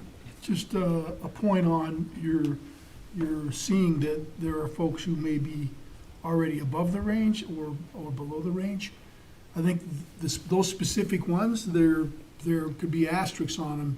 You know, we do have people who may be in a position where they're overqualified, but in line for succession, where you know, folks may retire. And so there's a couple, I think, in there that fall a little bit into that category where their qualifications are above what the spot they're in, but we've recognized that and are sort of holding it there. Yeah, and I mean, sense? these are just numbers on a page right now, because there certainly are conditions and circumstances that warrant someone whose experience and skill sets far exceed maybe that classification, maybe they're top of their field, right? So I mean, these are all nuances that have to be worked through, and I don't know, the board doesn't get involved necessarily in like each scale, you know, and level of each employee, but you provided advice and counsel to the board before I was on with respect to the 4-day work week, correct? I did, Yeah. that was me. So that being said, to what extent, how much value add do you place on the 4-day work week when you look at it as an enticement to maintain and hire qualified employees? So as we talked about, you know, at the last meeting a little bit, it definitely is an enticement to retain as well as to attract. There was anecdotal information that individuals had decided to stay because of it, and those that had, declined to come because of it. So definitely there is value there, but it is subjective value, right? Because it's 40 for 40. It's comp for comp. It's hours for hours. So the value that employee places on that 4 days versus 5 days is significant to determining how subjective that is. And then also, you know, the operations of the township, obviously, how significant is that? But when it comes down to being part of the total compensation package, it doesn't have a quantitative value that we can put in place there. It's completely subjective onto what's important to that individual. Right, yeah, because as the presentation said, there wasn't a factor within. So it's really more of an anecdotal way, depending upon who you talk to. Depending on who you talk to, it's a great thing. It enhances my life. Who the candidate is. Some people someone with young children might look that as worth X amount of dollars. Someone who is an empty nester would look more for the dollars, right? So that's a perfect point, trustee, because it could be if it's somebody that only has to come to work, okay, the 4-day work week significance on a compensation could be, okay, that's a less gas that I have to pay to come to work for that 5th day. But that parent that has to pay for that 5th day of childcare or someone to come into their home or all of those things, it absolutely would have a more significant value. But as Rachel indicated, we asked those other communities were asked, what hours do people work? Are they full-time, part-time? What do you consider that? But as far as number of work days, that isn't factored into the total compensation package. It's simply, that's an hour-for-hour exchange. Yeah. I will just finally add, if I may, Mr. Supervisor, I like the first blush here, but I do like that we're presented with ranges. It gives us something tangible. It takes away the arbitrary nature of how we employ, how we attract, how we post for jobs, as Clerk Newbeck stated. So I think at least on this piece, I think this makes a lot of sense. I think this data is pretty helpful. Thank you. Trustee Morocco? So we're pretty much dealing with the salary employees with this program, because In large part, yes, these are the non-represented employees, yes. And because I'm not from this world of employment, so I was hoping that we were going to also know something about our, the people in the field, the worker bees, the people that keep the township going, what their wages are. That's all done by the union negotiation? That is handled through the rank and file, through the union Which I negotiations. assumed, but I just wanted, so we didn't get any data on our competitiveness with that. Those were not part of this, Right, no, you're correct. So basically with this report, as you said, there's people higher, there's people lower. Will this fix the problem of us having to hire people at the comparable rates of the other people with the same title? Because I don't agree with that. Like, if you hire a deputy in the township, you have to hire the new deputy at the rate that the other deputies are making, which makes no sense, or anything else like that, because the other deputies might have been here 20 years and have experience, and you're a new deputy. Where I was told the way that we were doing it was people in the same position were hired in at the comparable rate as the others, which I don't believe is fair, So does this give us the flexibility to fix that problem? Well, there's two pieces there. When you say deputy, are you speaking of I'm just elected using that as a officials? person. No. Okay, because that's a different rule for I'm the just- electeds, so. I don't know other names of okay, say administrative aid, use any of them that are on here, that if we were to hire an administrative aide, I don't know what an administrative aide exactly does, but they're currently are higher than at the 65th percentile in the township, where their base pay is now, which is irrelevant to what my question is. The question is, if we want to hire another administrative aide with less experience, can we hire them at less than $65,000 and then pay them on merit as they increase? Because I was under understanding, and I could be wrong, but that's not how we've been doing it. We've been hiring them in same position, same pay, and I could be wrong. You'd have to correct me because I'm not in the payroll department. That's not true. We can hire them any level we want. That is not correct. Okay, so I just want to make sure that's. That is an excellent question, though, and it brings us back to into the report, because should a new hire come in, the way that this report is designed is that if you meet the qualifications for that job, not exceeding them, by an astronomical amount, but if you just meet those qualifications, we should be bringing you in at the bottom of that range. Should you have even less experience, there is an option to give it, in a lower wage. It's called blue lining. You put them in sort of like at a training wage. Right. Once they proved, capability, they would be brought up to the minimum. So that's an option. If you see a diamond in the rough and you just want to bring them in, you could do a policy exception and bring them in at, at a training wage. But ideally, they'll come in at the bottom. And I'm a believer, I'm not I mean, I've ran my own company for 30 years and I don't pay anybody for time served. I pay people by performance. So if you're no more of a benefit to me 10 years after you've been there, I'm not going to be raising your pay just because you showed up every day. That's just how I conduct business. So I've never been a fan of the guaranteed pay raise. I'm more in favor of the pay by performance, or a certain baseline of pay increases for, cost of living. Yeah.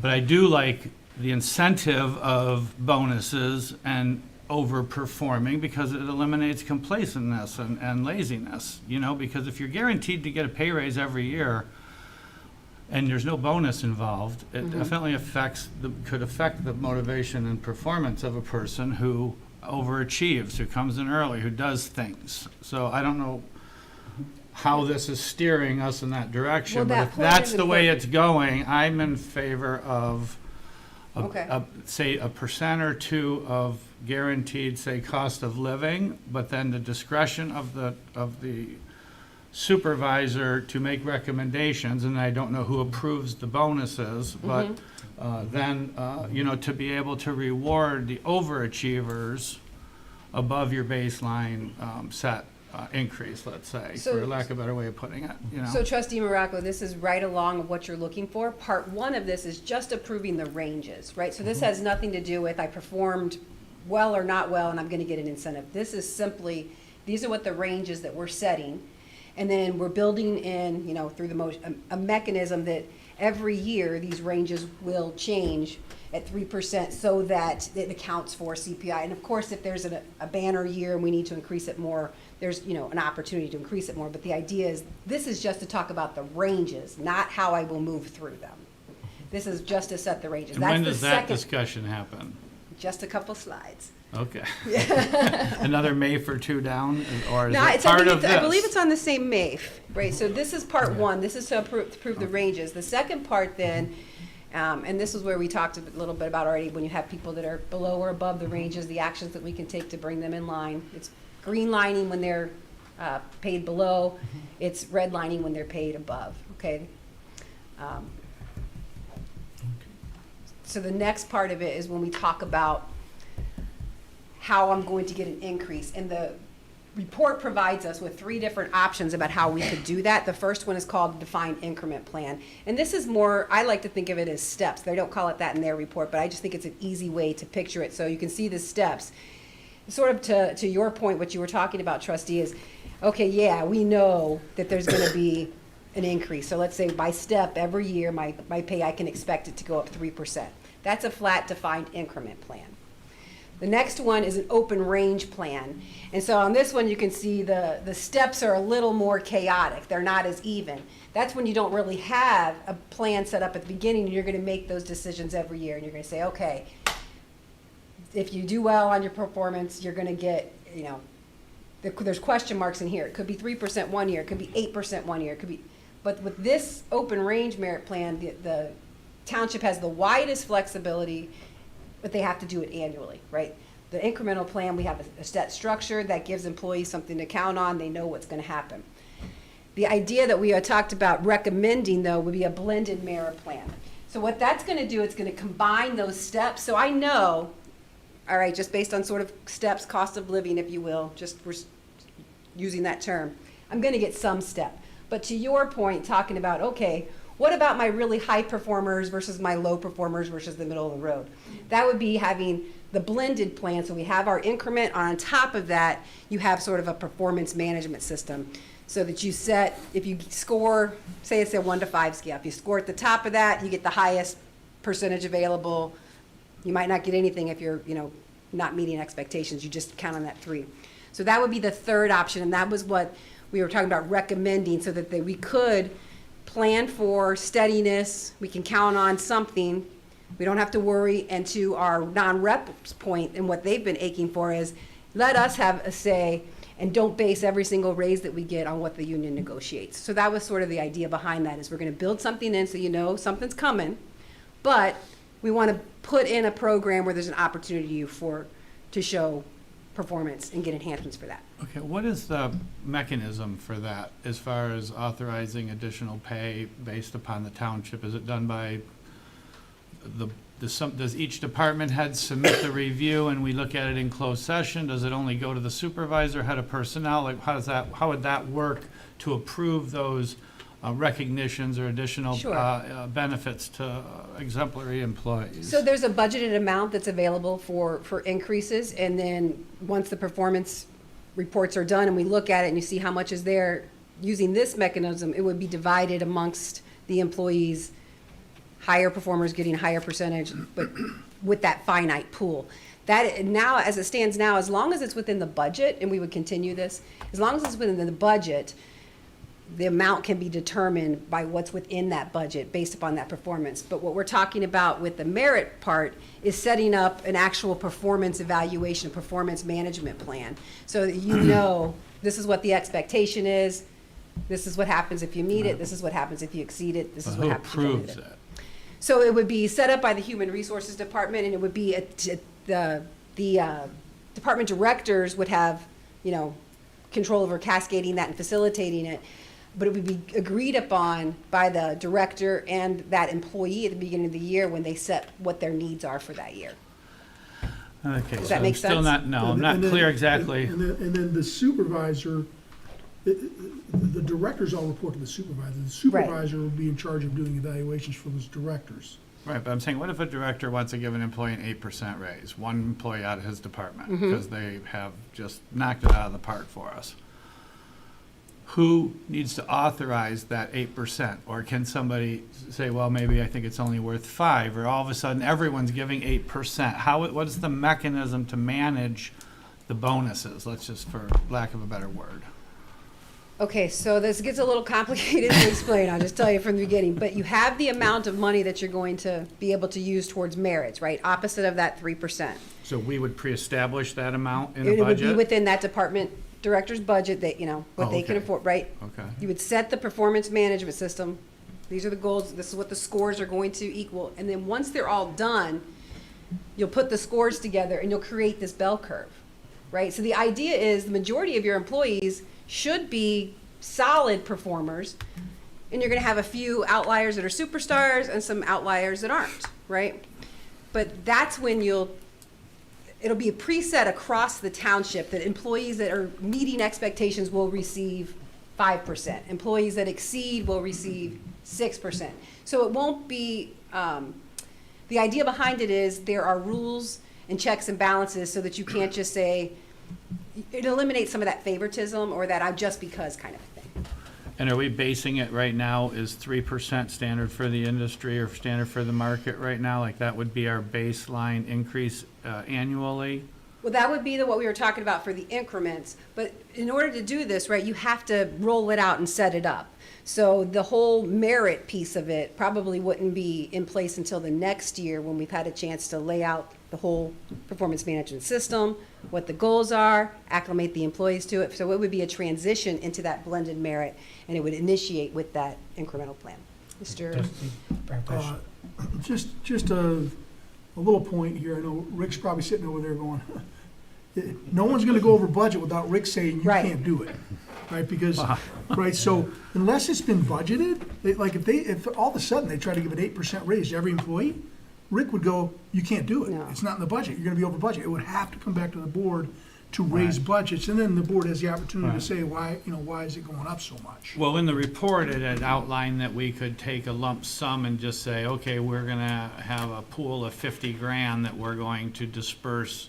Now, is that done by department, or is it done township wide for salary employees? Wasn't clear in the report how that kind of bundle work that then we would disperse from there. So it would be in the budget, just how it's Right. dispersed would not yet be determined. I think it would be both of those. It would be within those department budgets to account for, and I'm not an expert on your budgeting process, so you have to, give me a little leeway. I'm certain. But it would be within those department budgets for what their salary increases projected were for that year. But that performance management system should be township-wide so that everybody has the same rules to follow. So it'd be appropriate for our board to establish a cap in a department's budget for recognition and bonuses? The board has discretion to Well, make. because what I'm asking is, would the DPW director say, well, this year in my budget, I'm gonna put 70 grand in for bonuses, and then Parks and Recs only, says, well, I'm only gonna put 40 grand in for bonuses, and Well, the board would have to approve that, and the board, again, when we go through our budget sessions, they can't just do that without the board authorizing Right, it. well, that's why I'm asking, do we, does it make sense to establish a reward, extra money and, a cap or same amount, use it or don't, but not to exceed? I don't know if that helps Rick, because then every budget has the same amount that's in it, and then it just doesn't get used if you don't go over it, or? So ideally, it might be appropriate, once it's all ironed out, to establish a ratio. But as far as a set cap, that would be a challenging thing to do, because you might have 7 employees in one and, 13 in another, and their percentages wouldn't be equal across those departments because their caps had been set. So perhaps a ratio might work down the road, but that would really be part of developing how the plan was implemented and all of those things. Really, tonight, the idea is just, hey, we want to set these ranges, and we're going to set up a plan to work through it. I think I got enough for now. No, it was Okay. good questions. My It was opinion. good. Okay, anyone else? Special. Good? Okay, thank you, Nancy, I and, gotta ask more questions. okay, anyone for the audience would like to? No? Just Treasurer one Brown? last comment. So approving this motion for these, to establish ranges, would establish ranges that then, specifically excluding, you know, the supervisor, clerk, treasurer, trustee, excluding those, it would establish ranges that prior to any increases happening, if there's not already money in the budget for raises. I don't believe we saw that No. by making this motion. No, I agree. But I think it's good because it lets the employees at least have an understanding of where they're at and some expectation of the future. Right, this is not Where they increasing could go. anything. Yeah. Where they could This is- move up to. Yeah. And where you might cap off at. Yep. If this gets approved tonight, this is just approving the ranges. That's I know, all. It's okay, no I'm just- raising anybody. I think Learn also, as Trustee much as I Richie. can now. Yes. I think also, I think any new hires, that kind of puts the expectation window out there of, hey, this is what we value this job at. So, you know, if you're coming in, think you're gonna get twice that amount of money, then, you know, you're probably not gonna be a good fit for our township or whatever, so. Because I would say that if you take this whole study and digest it all, we're very competitive with other communities, you know? It seems like, for most everything. And adding the 4-day work week just makes it better, you know? So, I mean, I think that if you use these ranges and our 4-day work week and our benefit package and our PTO days and all of that, which is on the higher scale, this is solving the problem that we wanted to solve, which is, I think this makes us, minus, you know, one employee here or there because of their pay scale, about as competitive as we can be reasonably. Like, I don't think we still don't fall short. If anything, I think, that's why I wanted to ask about the 4-day work week in comparison, because if we're competing with people working 5 days, this will give us that edge that we were looking for based on the salary comparisons. Right. So it does achieve that goal. Rick's got his hand up. Yes, Rick, come to the podium, please.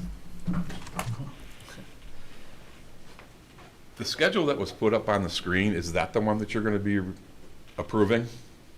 Because looks like there's mistakes on there.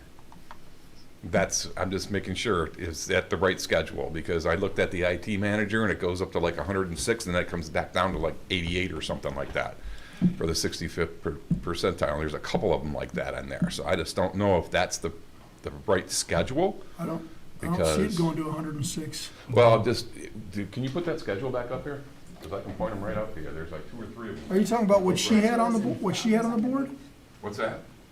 Her presentation is not. It's not the made. same as what's theirs, was just examples. That was just a Okay, all right. presentation she Yeah. had. Because that one had mistakes on it. That's why I said, is that the one that you're approving? No, or- That's we're not what's on approving what's the in the Okay. agenda. Okay. That was from one of the. Yeah, Okay, all right. That's all I want to Nope, make it's in sure. the May. thank you No. point out. Good checking it, though. Yeah. Yes, and San, you were right. I mean, we try to be competitive, you know, we're competing with other townships, and we try to attract the best and retain the best employees here. And that's the intention. And we have good employees. I think we're there. We have, yeah, with we this got the study, best, yeah. you know? So, okay. Thank you, Nancy. You are welcome. Someone would like to And make a motion? flexibility to pay more. I'll make a motion to accept the recommended salary ranges for township positions resulting from the classification and compensation study performed by GovHR as presented in tables A through C to include an annual 3% range adjustment or as otherwise determined by the supervisor based on operational and budget constraints. I'll support. Okay, is a roll call? Clerk Newbeck, yes. Treasurer Brown? Yes? Trustee Morocco? Yes. Trustee Alamothu? Yes. Trustee Ritchie? Yes. Trustee Tedder? Yes. Supervisor Aliaga? Yes.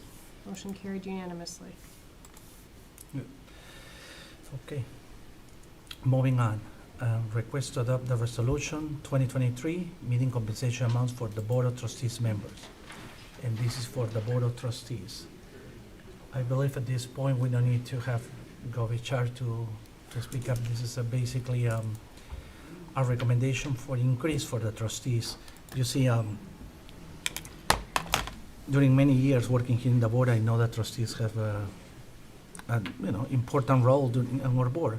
Ron, besides, many people don't know, but it's not just 2 days, it just come once a month. Ron is in the planning commission, he's in Safety Path, he spent a lot of time helping the community.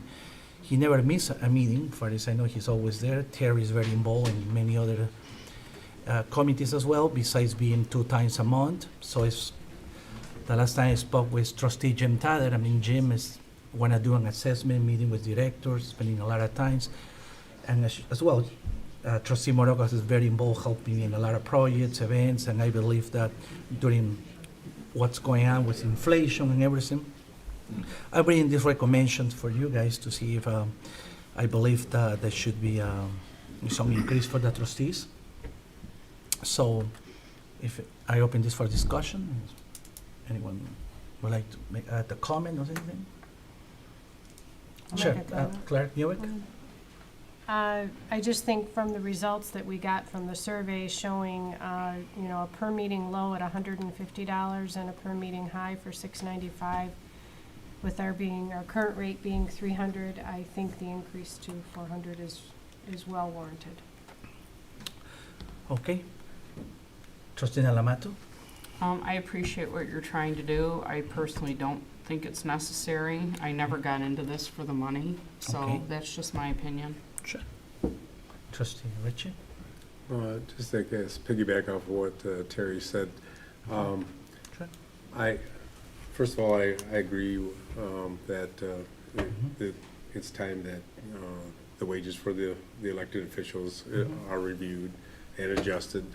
And but I guess my feeling on this is that there's no way this should be implemented for 2024. This should be something that we implement for January 1st, 2025. That way, whoever runs for election knows what the pay is going to be, and the people that are voting for you know, here's my cost to have this person in office for that period of time. And I think the compensation was already set for our 4 years that we were elected to be on this board, and we increased it the 4 years ago. And I guess to me, any change that we make for the elected officials should not to go into effect until January 1st, 2025. And I think that it should be for the 4 years of the next election. That's my opinion on implementing this. So. Okay. Yes.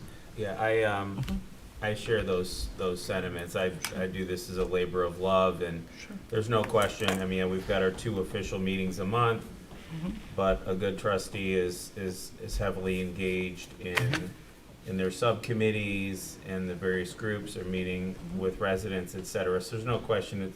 I'm doing this as a labor of love. So I would support an amendment that whoever come next January, it's a nice clean finish. It's not voting something in for ourselves, but for someone in the future.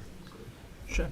So we're gonna change the resolution, so for January 1st of 2020, trustee Morocco, sorry. Yeah, and I agree, that's fine. I'm not, if we were in it for the money, we wouldn't be doing it. Sure. So, Okay. but I do want to make a statement, and just that I know myself, just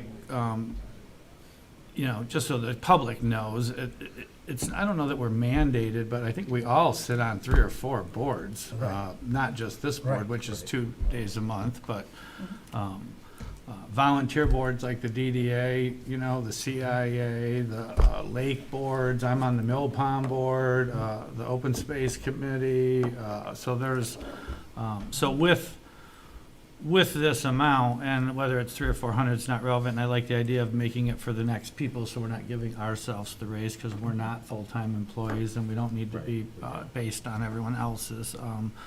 But we definitely get less than $300 a meeting, because we do a lot of, we do a lot of meetings a month, that we all do, so that's not really fair to say we get 300 a meeting. We get 300 twice a month, and then we all fan out and do all of our own meetings with the rest of the community that we've all been obligated to do, and we're obligated to send representatives to do. So I would agree that with Ron's, if Ron wants to make the motion with what he said, I would be in support of Hold that. on 1 second. Thank you. Trustee Ted. Yeah, I have a comment and a question here, because the first thing when I read this packet was 400 per meeting. It's rather misleading. So I guess the question is, so if we don't show up on it, if we have to have an obligation, that is deducted for that month? No. Okay, so what my point is, we're getting Hold paid. on, we do have something in place that we've got a policy or Yeah, policy was. put in place that a board member who does not show up unannounced would not get paid for the meeting, Without notice. without notice. Yeah. Don't show up without a notice, you don't get paid for the meeting. But we do get paid if we don't show up, if we have an Yes. excused Yes. absence, Yeah, let's yes. say? Okay, Yeah. I didn't even know that. Yeah, So still. and maybe this is semantics here, Sure. but that it really is a monthly stipend. It's not tied to any meeting, because Ron's on Planning Commission very soon. I will be on Parks and Rec. I'll be on Lake Wamiga, et cetera, et cetera. We're all on we have different functions. I'll Sure. be on the Finance Committee. It's Really essentially it's a monthly stipend as part of our duties. It's not tied to Yeah, meetings. it should also but it say is- township board meeting, because it says meeting attended, there's lots of meetings. Should Yeah, probably be clarified. Yeah, we can amend that. Oh, and then, Well, yeah. I'm sorry, but it could be a little confusing that every time you attend a meeting, you're gonna get 400. right. Right. That's So what it's- it, Right. that's what, yeah. well, I met with Ron today upstairs, you get paid, that's what I mean. Yes, sure. Special meeting. Ron, why did you schedule 6 meetings for tomorrow? There you go. Yeah. He's having Oh, meetings one and thing- meetings one other every day. One Okay. other comment on this, All we talked, one thing I've asked about was whether or not trustees could have the opportunity to defer their compensation into the healthcare retirement and MERS program with no township match or anything. And we think that that's gonna be allowed, because then you don't pay taxes on it, and it's gonna go into something you could use for healthcare when you retire. Because I know most of you don't even think about the checks that come, and it's just, we think that's gonna be something you'd be able to do, if you choose to. You can talk to HR about that. Okay. All right, so we're gonna modify the motion, is, for what I understand. I think Carrie, you should try to clean up the MAVE wording. I've thrown it in your lap, but I'm just saying, to me, We can read the resolution, yeah. but Can we just vote this one down and you make a new one? If it's not till 2025, is that the easiest, or, that's fine. I I don't know mean, what if it's, we're I'm just just changing- trying to make it easy for you. We're just changing it to January 2024. 25. 25, We're changing it from. that's all it is, yeah. Okay. And it's $400 per township board Board meeting meeting. attended. Yeah. Yeah. Yeah. That's kind of sketchy with the absence thing, but it's clearer than it is now, you know? So I think the motion Mhm. as amended will Sure. suffice. All right. And we can even read the resolution. Okay, if you'd rather. somebody would like to make a motion reading the new resolution? I'm not gonna make it because it benefits me, so. Sure. I'll make a motion to adopt resolution number 2023-022, approving township board meeting compensation amounts for the Board of Trustee members as amended to reflect effective January 1st, 2025. Second, Second, okay. So roll call. Treasurer Brown, yes? Trustee Morocco, Yes. Trustee Naomothu, Yes. Trustee Ritchie, Yes. Trustee Tedder, Yes. Supervisor Aliaga, Yes. Clerk Newbeck, yes. Motion carried unanimously. Okay.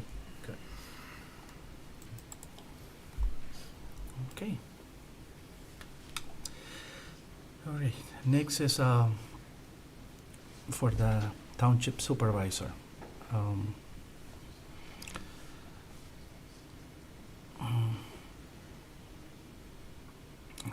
Salary, well, it's kind of the same percentage, but it's gonna be for the, it's similar, not the same, for the three full-time, no, this one, yeah, for the three of the full-time elected officials.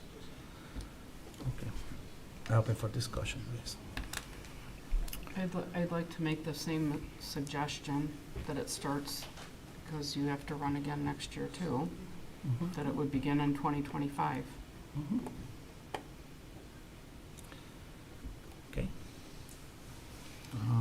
Let me see, I got some. Okay. Treasurer Brown? I'll just want to make one comment. When we did the wage study back in 2016, really, that wage study showed the supervisor at a higher rate of pay than the clerk and the treasurer. I think we're the exception for most communities. We ended up the same at the behest of Pat Kittle. He just said, I just want them to all be the same, and then, so we just, whatever the treasurer and clerk were, we didn't increase the supervisors to where it would have been. I think this is much more typical to what we see out there. There is a separation between those positions from a responsibility standpoint. I just wanted to point that out. Where's the number? I'm missing the number. I see his number right here. For the study, or, The motion. So what are the oh, the number's proposed, 105, I think. the difference, okay, 105, okay, for treasurer, and then is that also the same for the clerk? Yes. Okay. I think it's real important that I would go even a little bit higher than 115, only, so I'm looking at this based on the position, and Pat made this, it was his position to make those suggestions to keep it down. I just think that it's imperative that whoever is the supervisor of the township is the highest paid person. That's just only makes sense. That he doesn't oversee someone that makes more than him. I just never even heard of such a thing. So whether it's tied at the top or at the top, I think that he should that he definitely needs to be the highest paid person in the township, the supervisor, whoever sits in that job for the duration,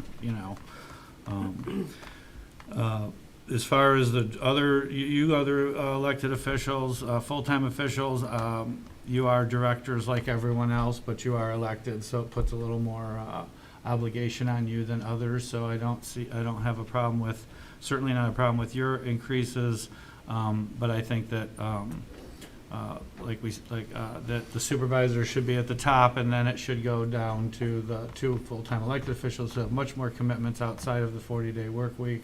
40-hour work week, and then, but then with the caveat that they could be comparable with some of the highest performing directors and some with the biggest budgets and the biggest staffs, that are managing them. So I think it's long overdue that we get this structure in line with the way that management works should be in line with the pay and the increase, is my opinion. All right. Okay, so, Is what's presented affirm that for you? It gets Trying us to- I'm looking at tied, the right? It numbers gets here. us tied to the top. So, yeah, I think that It's 115 and Is the it goes max. up 3% per year, so 3% of the rate of inflation, so whichever is less.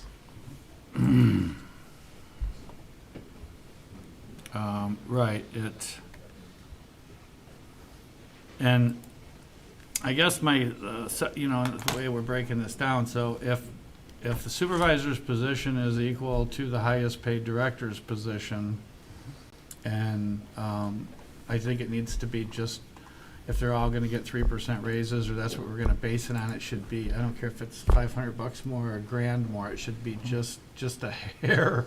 He should just be that position should be the highest paid position, in my opinion. Now, whether you think it should be tied, because right now it would be tied with one of the directors or not, that's, I guess, what you guys can So the decide, highest you know? right here is Right. one, I mean, you can look at it, the highest there. I'm It's- looking at it right here. I'm saying Right. that there's only, you know, I don't know what, I'm only in favor of the 115, so if we're gonna do something different than that, I'll be voting no on that, so. okay, so it gets us to the top, though. That's, The 115 is already a 25% increase from where they're at, so I mean, it's a pretty hefty increase. no, I get that. Well, like I say, and this is, we're setting us for 4 years, so I mean, in 4 years from now, it needs to be reviewed again and, you can, you know, make the appropriate choice. But I think it's an appropriate step from where we're at to where we're going, and I think, let the public, comment on whatever's happening for the next 4 years and make their choice, so.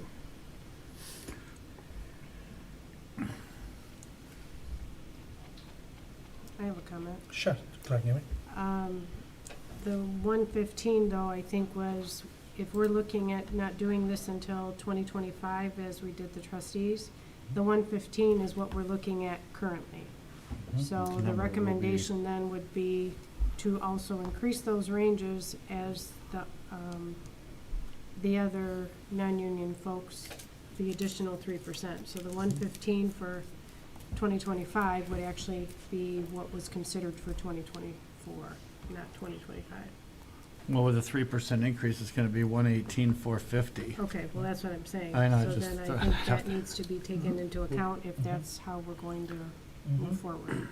Because if we approve it as it's written now, it won't be the highest paid position by the time it goes into effect, Well- if everyone's getting 3% as across the board.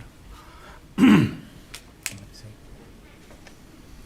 mean, as of right now, these are the ranges for all of the positions in comparison for today, not for 2025. So, yeah, I just think we have to keep that into account, put that into account. All right. Well, somebody would like to make a motion, someone? What do you think? Yeah. Yeah, I can go either way on the, you know, these are 3 full-time employees. We, if it's the will of the majority, to wait till next year, but I do think that this township should pay its leaders, full-time leaders, in a way that's commensurate with our neighbors, because I think we hold our own relative to other communities. So that's, so I'm fine in either direction, if we make it immediate, or, you know, if it's the will of the majority to wait till next year, that's fine too. I think it's a bad precedent setting where you're giving yourself a raise during your own elected Yeah. period. I'm against that, and I'll vote no every time, Sure. so. Okay, can we talk about the dollar amount? Does anybody got different feelings about that? That we could be upside down if I have no problem waiting until 2025, but I don't want to also 2025 come and we're upside down again on the scale of leadership based upon, you know, for whoever holds these positions, you know? But then in 2025, they could bring this up again and have another vote. When it's the new supervisor and new electeds, and that term is just starting. Yeah, but Then they can talk about it. I know, but what I've learned in politics in my short time here is that nobody wants to talk about getting pay raises.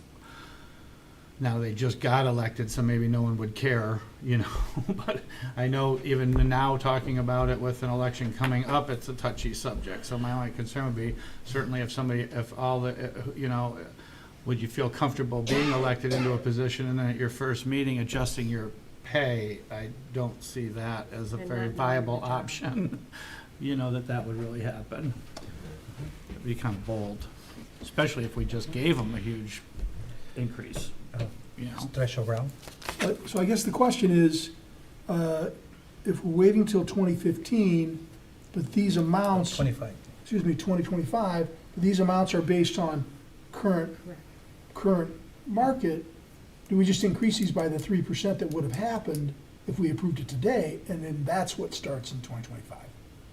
That's fine with me. Because otherwise, you're already behind the No, I market. agree. And won't, and, you know, if inflation's high, and we'll fall further behind. That's what. I'd rather Jim do says. that than start it immediately. Yes, I Yeah, agree with you. That's I what agree. Jim said, yeah. that's And what if I these said. other people were competing, you know, the other high pay, people get their increase, we'll still be right when we get That's to right. that point. That's That's what my, you know, I don't want us to go back on, upside down No. again. Yeah.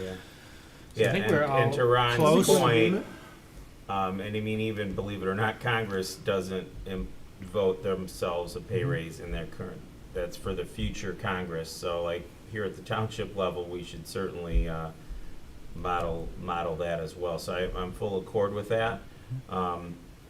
So, yeah. Great. Leave it at that. One Claire, final give me- comment. We yeah. do have current resolutions that were approved by some of this board already that get us through this next year for Yeah. a 2% raise. Mhm. So we will get 2% on top of, in comparison to what everyone else is getting. So it's not that we will not go without an increase in January, it's just not going to be up to the current standards of the others in our community, and I understand your thoughts on that. So I just wanted to mention that we're not going without an increase. Okay, so somebody would like to make a I'll motion? make a motion, you know. I'll make a motion to accept the recommended salary ranges with a 3% increase for town, can I add that right in as I'm making the motion? Well, Okay. we've got a resolution, so if you can follow Where? the motion on the MAF and then amend that so that I can adjust the resolution Right here? accordingly. Well, you gotta, so we already did, so we're gonna start with the trustees, right? No, No. we're done with the trustees. First We already one's voted that one, supervisor. okay, so go to the next one. Okay, so make a motion to establish salaries for office of township supervisor. Move to adopt the resolution number 2023-023 to establish township supervisor salary as presented with a 3% increase taking effect January 1st, 2025. You want to just calculate that out, Paul, or Yes, I think we should. 115 times 118, 1.03? 450. Yeah, 118,450. Not to exceed $118,450. I'll second. Okay. One second, I'm sorry. That's okay. I'll make, if you could do the math for me We have on to do this a roll one. call on this one. Oh, Sure. One at a Go time. ahead. Hold on, we gotta do a roll One call at a time. first. Okay, trustee Morocco, Yes. trustee Nalmothu, Yes. trustee Ritchie, Yes. trustee Tedder, Yes. supervisor Aliaga. I abstain. You didn't ask to Yeah. recuse. No, I didn't So- recuse, I abstain on my vote, that's all. I can abstain. Dan? Dan? Jose's trying not to vote. He No, I doesn't wanna abstain vote. my vote. I He can didn't. abstain. He didn't ask to be recused, and we're in the middle of a roll call, and he's abstaining. Yeah, no. Because it pertains to his salary, Yeah. not his salary, a future supervisor's That's the salary. So there's position. really no reason Yeah. that you need to. Position. Yeah. Yeah, the right. general rule is you don't have to recuse for a Mhm. vote for not only your future salary, but you're encouraged to vote on all votes unless there's a conflict. Yeah, but I can abstain my vote. No, you can't. Yeah, you mean, well, Okay. you can do whatever you want, but you're Yeah. supposed to vote on everything in front of you unless there's a conflict. Yeah. So you can't, you shouldn't just abstain. You should ask Okay. the board to be recused Okay, because it's based upon a conflict. yeah, okay. But it's not based We're in on, the it's not middle of a based roll on call. his salary increase because it's based on Future. the future supervisor's increase. Yeah. Yeah, I understand the point, and that would be for the supervisor to determine whether or not he feels there's a conflict. Yeah, Okay. I If feel. he that. feels there's a conflict, then he feel- should ask the board to recuse. All right, I guess. I feel like it's a conflict for me, so I would like to recuse for this one. Okay, so now Okay. it's up to the board whether you accept the recusal. Well, we have to make a motion, if there's a motion on the floor to Yes. accept his recusal. So Yes. somebody would have to make a motion. We can't have any more conversation, right? I'm sorry? We can't have any more discussion. We're in the middle of a roll call. We're literally in the We're middle of the motion. Yeah. Yeah, I'm sorry, I wasn't He's paying gotta attention. vote. I didn't realize that, yeah. all right. So, okay, so I can stay on my vote according to, No. I can stay Yeah, on my you vote, should so I vote, have to, I unless have the to board vote. recuses you. Yeah, well, I feel like it's, to me, I feel like, I help him myself, like around the day before when he says. Why'd I you bring the voted no. motion if you're not I gonna bring vote the on it? motion for everybody, I have to make the motion for each motion for everybody. Well, Yeah. So we're gonna make a motion on Okay. his recusal or no? Well, nobody has. He hasn't No, requested it. he has to vote. I make a motion that we refuse Jose's motion to recuse himself. I'll second. Okay. Hold on. I'm sorry, what was your motion? To refuse his request to recusal. recuse, To not accept his request? Right. yes. Okay. We had a, Mhm. we had a It's proper first, or a motion and a seconder, so Mhm. you gonna call for a vote, Jose? For raising the salary for 2025. No, I'm sorry. For, We have a Rejecting your motion on the recusal. floor Yeah. to refuse your recusal, so we need to vote on that. okay, okay. All in favor signify by saying aye. Aye. Any opposed? I oppose, of course. Okay, well, you have to vote. Okay, so, Yeah. let me review our roll call vote. We'll start over. Trustee Morocco? Yes. Trustee Nalamothu? Yes. Trustee Ritchie? Yes. Trustee Tedder? Yes. Supervisor Aliaga? I vote no. Clerk Newbeck, yes. Treasurer Brown? Yes. Motion carried.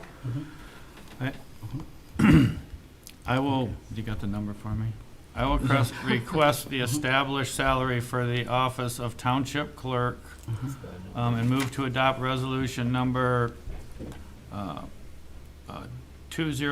2023-024 to establish a township clerk salary as presented with a 3% increase not to exceed 108, 150. $108,150, not to take effect before January 1st, 2025. I'll second. Okay. What's that number? 108? 150. Trustee Nalamothu? Yes. Trustee Ritchie? Yes. Trustee Tedder? Yes. Supervisor Aliaga? This is for a clerk, right? Correct. Yes. Clerk Newbeck, yes. Treasurer Brown? Yes. Trustee Morocco? Yes. Motion carried unanimously. Okay. And the next one is for treasurer. Correct. Okay, let's see where that one. Motion C. I'm looking for motion C. It's on a different page, maybe? Yeah, you have to scroll down. Not finding it. I'll Oh, move motion to, C. Oh, okay. you want me to do it? I got it. You find it? Go ahead. Yeah, You I got did. it. Request to establish a salary for the office of Township Treasurer. Move to adopt the resolution number 2023-025 to establish Township Treasurer salary as presented with a 3% raise not to exceed $108,150 annually and not to take effect before January 1st, 2025. I'll second. Can I just confirm Yeah. that we're voting on making an increase to the salary of whoever wins the treasurer's election a year from now? I Yes, just want to make sure, I'm 2025. not That is increasing my correct. salary, is that No. right? That is Oh, correct. great, okay. goes into effect Mhm. 2025. Yeah. Mhm. Okay. All right. Trustee Ritchie? Yes. Trustee Tedder? Yes. Supervisor Aliaga? Yes. Clerk Newbeck, yes. Treasurer Brown? Absolutely. Trustee Morocco? Yes. And Trustee Nalamothu? Yes. Motion carried unanimously. All right, moving on. Brian?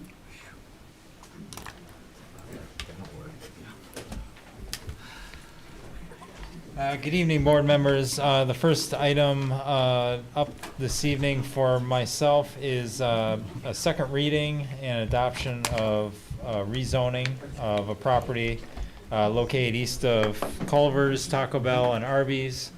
And it's to the east of this property is the golf course, Pine Ave Golf Course. So it's one of the two remaining sites in Sashbaugh Crossings East.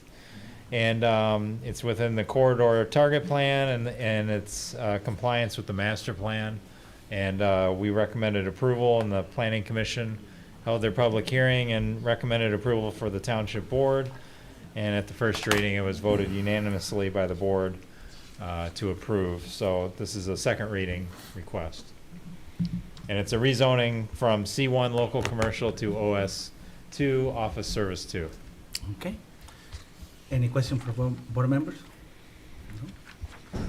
I'll make a motion to approve the second reading of the zoning ordinance map amendment for 7006 Sashbaugh Road from C1 local commercial to OS2 office service 2 located on the east side of Sashbaugh Road, north of Interstate 75, located in section 22 of the township. Adopt an ordinance to amend the Charter Township of Independence zoning ordinance for the purposes of reclassifying certain properties situated in section 22 to OS2 office service 2 pursuant to chapter 50 zoning ordinance, and direct the clerk to publish notice in the manner prescribed by law.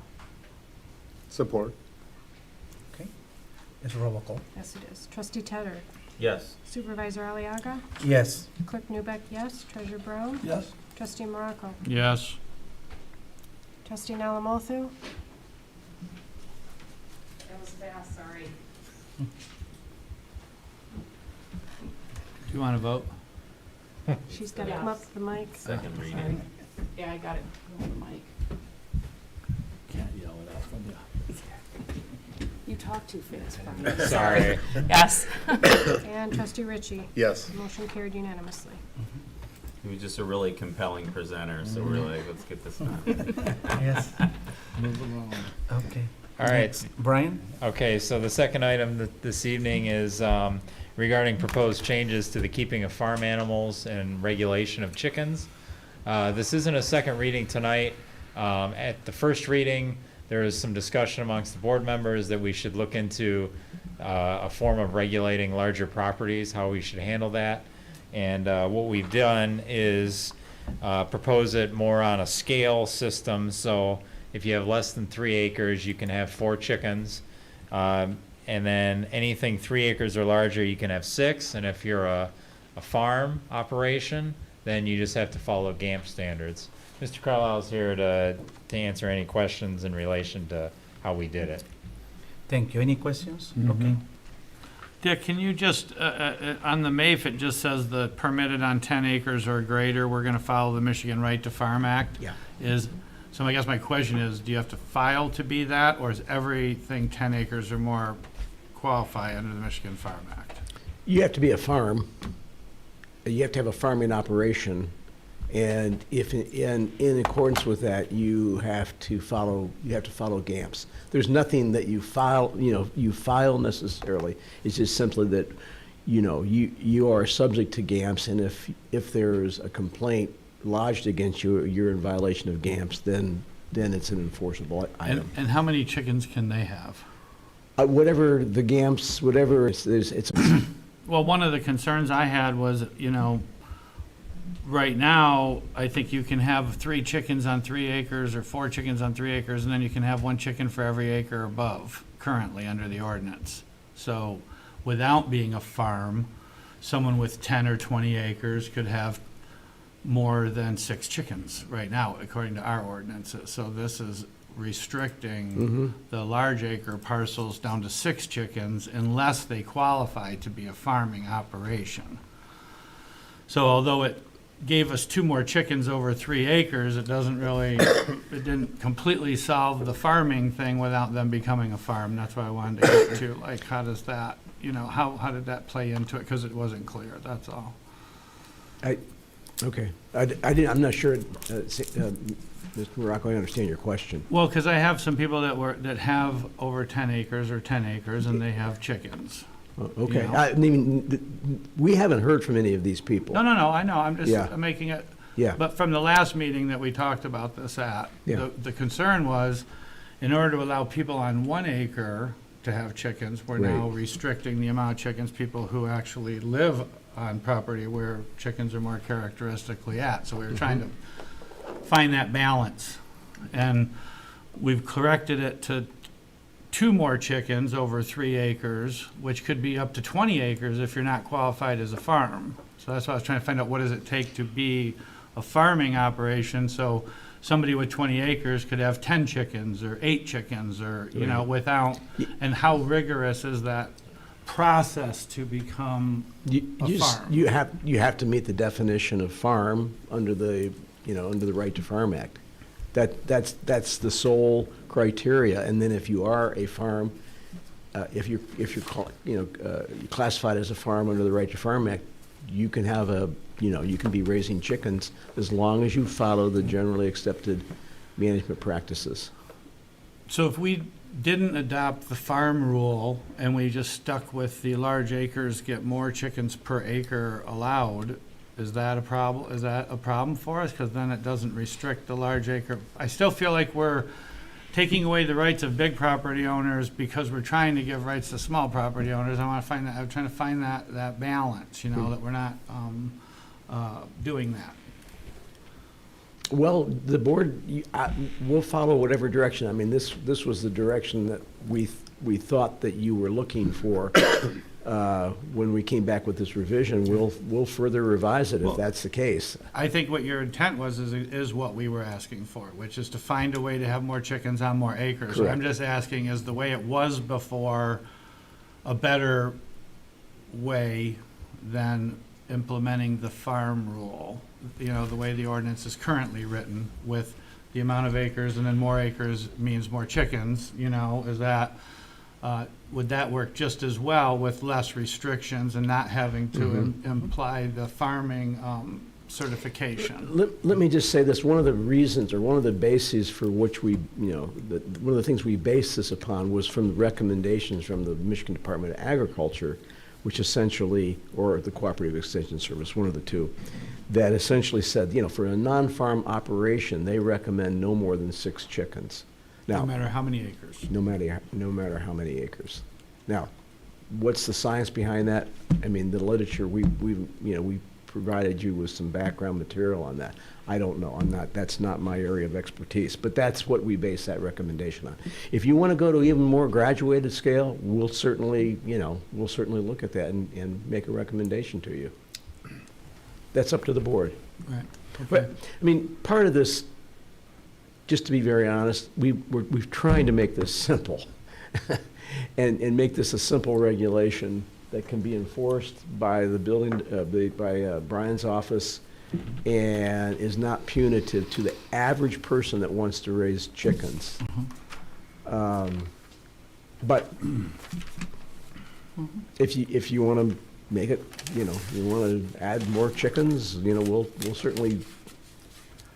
No, my goal is just not to make it any more restrictive than it currently was for the people who already bought property in areas where you would expect that chickens would, and horses and all of that would be allowed. That's my main goal.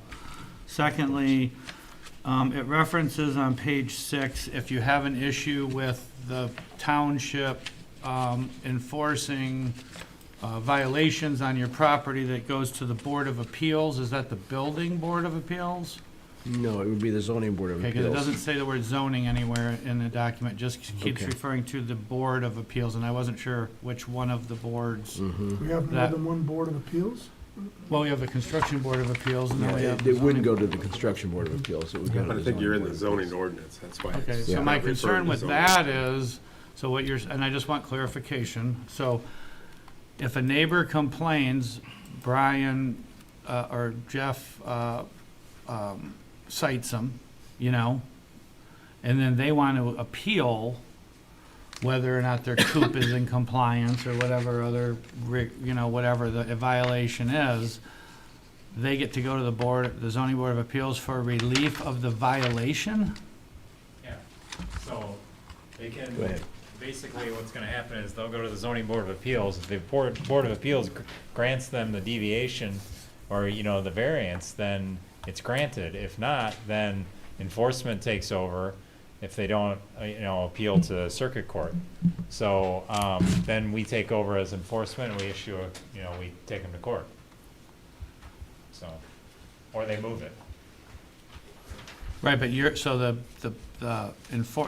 planning department or zoning or building or whoever's gonna give them the ticket is not the final word to revoke their permit. The whole idea of this was to make it easy to revoke a violator's permit. That has to go to the zoning board of appeals, and then the zoning board of appeals has to agree that it's a violation warranting the removal of the permit? No, so they have to first, they'll get a notice of violation. They have an opportunity to correct the violation or go to the zoning board of appeals. So if they go to the zoning board of appeals, or they may just correct it and it's over, if it's moving a coop or something like that. So, but otherwise, if they go to the zoning board of appeals and they're denied, they have the right to appeal that to circuit court, that decision, or they just comply with the decision and they move it anyway. And if they don't, within a certain time period that we give them, usually after the opportunity to appeal to circuit court, we send a letter giving them basically 30 days to comply or we're ticketing you.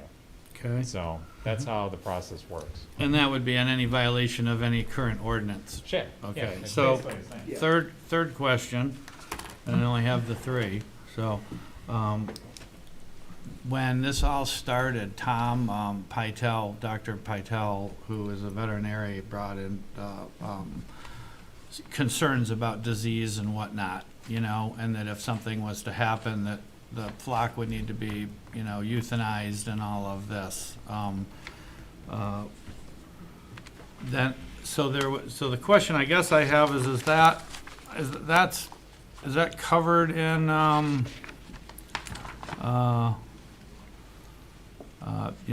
that was a concern that, because of the disease, that you would have to euthanize all of a person's herd and any within, or flock or anything within the proximity of it.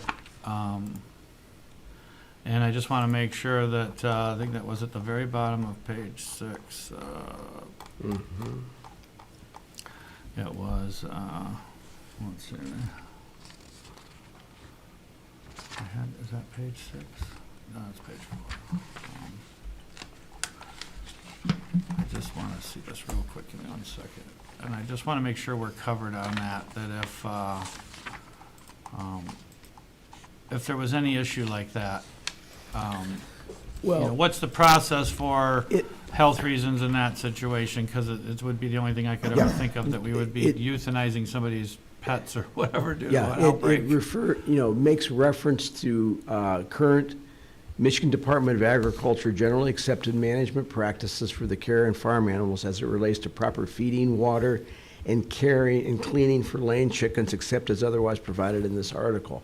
I think that there are provisions in that. I will confirm that before we bring it back to you before final about, the whole issue of what happens in the case of disease.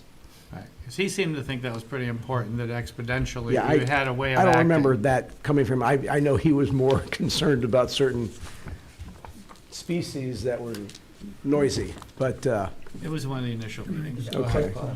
Okay, Paul. I would think the state would be directly involved if there's some disease issue with animals. The township would not go out and euthanize animals. I don't think we have the qualifications, and I think that's already a state managed thing, or Oakland County. But I would more guess if it's chickens, it may be the state, but I'm sure they'd be prepared to take action if there was a disease issue. Okay, any other questions? Yes, Okay, trustee Taylor? I've been following this from the spectator seats and, watching the YouTube meetings and such. So I support the spirit of intent in allowing landowners with smaller parcels, less than 3 acres, as I understand it, to be able to have a number of chickens so that they can have their own fresh eggs. Many people are into holistic living, and I'm supportive of that. But on the other piece of this amended ordinance, as I understand it, is it's going to place different and new regulations on larger landowners. And I share the same reluctance in that unless I'm, correct me if I'm wrong, but looking for, or creating a problem in search of a solution, or whatever that saying is. And so I support part A, is that we are modifying the zoning ordinance in a way that allows smaller owners of smaller parcels, 3 acres or less, to have 3 chickens for sustenance and so on and so forth. But I'm not a big fan of increasing the burdensome regulation on a larger landowner and them having to cross a threshold or a burden of proof to prove that there's some level of farmer in order to have more than 6 chickens. If I have 10 acres, 6 chickens, 3 are gonna be eaten by coyotes, you probably need a lot more than 6 chickens to survive. Well, So. yeah, this one thing, and I'm fine with whatever the board decides in terms of this. The one thing I would point out to you is that the provisions that Trustee Morocco is citing, have not been reviewed for years. For years. I mean, this has just been language in the ordinance without any restriction. And, it would permit, one additional chicken for each 1/10 of an acre on premises of more than 3 acres. And, I would just say that I think we need to rely more upon the expertise that we're trying to rely upon with the Cooperative Extension Service to really refine that number, because I'm not sure that that's really what you want. That means that for each additional acre, so if you had 4 acres, you'd be allowed 10 more chickens. Now, I'm not sure that's what you're advocating. Is it? Yeah. I don't know that it's a problem within the township. What I understand has been a problem is the fact that people have been denied the opportunity to have a small number of chickens to yield eggs for their own consumption. That's what I understand the problem is before the township. So if there is a problem and we discover that there's all these properties, throughout the township that suddenly have 15, 20, 30 chickens, and it's causing a disturbance or a problem, then... Well, Brian would know about that. He would already know about it. It's only on the 1 to 3 acre complaints, pretty much. This just wasn't an issue just simply because certain people were being denied. There also have been, a lot of, a number of complaints about chickens not being properly kept or properly contained. And that also has given rise to some of these regulations. So it's not simply the fact that, this was brought to our attention that people that, live on an acre are being denied the opportunity. There were also other issues that were considered when we developed this ordinance. So I just want to make sure you understand the full scope of why these regulations are written the way that they are. Now, in terms of increasing the number, if that's what you're asking us to do, we'll go back and we'll rely upon the science, of what we can provide to you. But I don't think that number that's in the current ordinance is appropriate. Yes. And on that note of how the ordinances were written, kind of from the baseline of this argument, I kind of felt that the reason there was an ordinance that said you had to have 3 acre minimum for chickens was most likely driven by some problem that was created that forced them to write it. Why would they write the ordinance if there was no problem having chickens on less than 3 acres? To be very honest, who knows? That ordinance has been in place in that pretty much that same fashion since I started with the township. So that just shows you how long it has not been really, it hasn't been reviewed. And really, this issue in here and literally almost everywhere where we work just hasn't come up until the last 5 years or so. 5 or 6 years where people wanted to start raising backyard chickens. Nothing wrong with it. I'm just saying it hasn't been a big issue. That's why it was never visited. I guess that was my point, is we're talking about 3 acres or less. I can see that, right? You have a place in Heather Lake Estates, maybe a 3-acre parcel, and your chickens are wreaking havoc on the neighbor's yard. I don't know what other than the smell or whatever it is. Fully in support of that piece, but I have a real reluctance, unless I see a real overt problem with parcels over 3 acres. I think that we're just creating another burdensome layer to the ordinance, but again, I give deference to the rest of the board. We'll revise it to, in whatever manner it's the wishes of the board. I got one more question. Clerk Newbeck? The ordinances can always be amended, as we're looking to do that tonight. If we govern 3 acres and below, and then we see this continues to be something that is more widespread and more people are wanting chickens, and then we already currently know, this is something that can always be revisited. We can always change it, we can always make it better.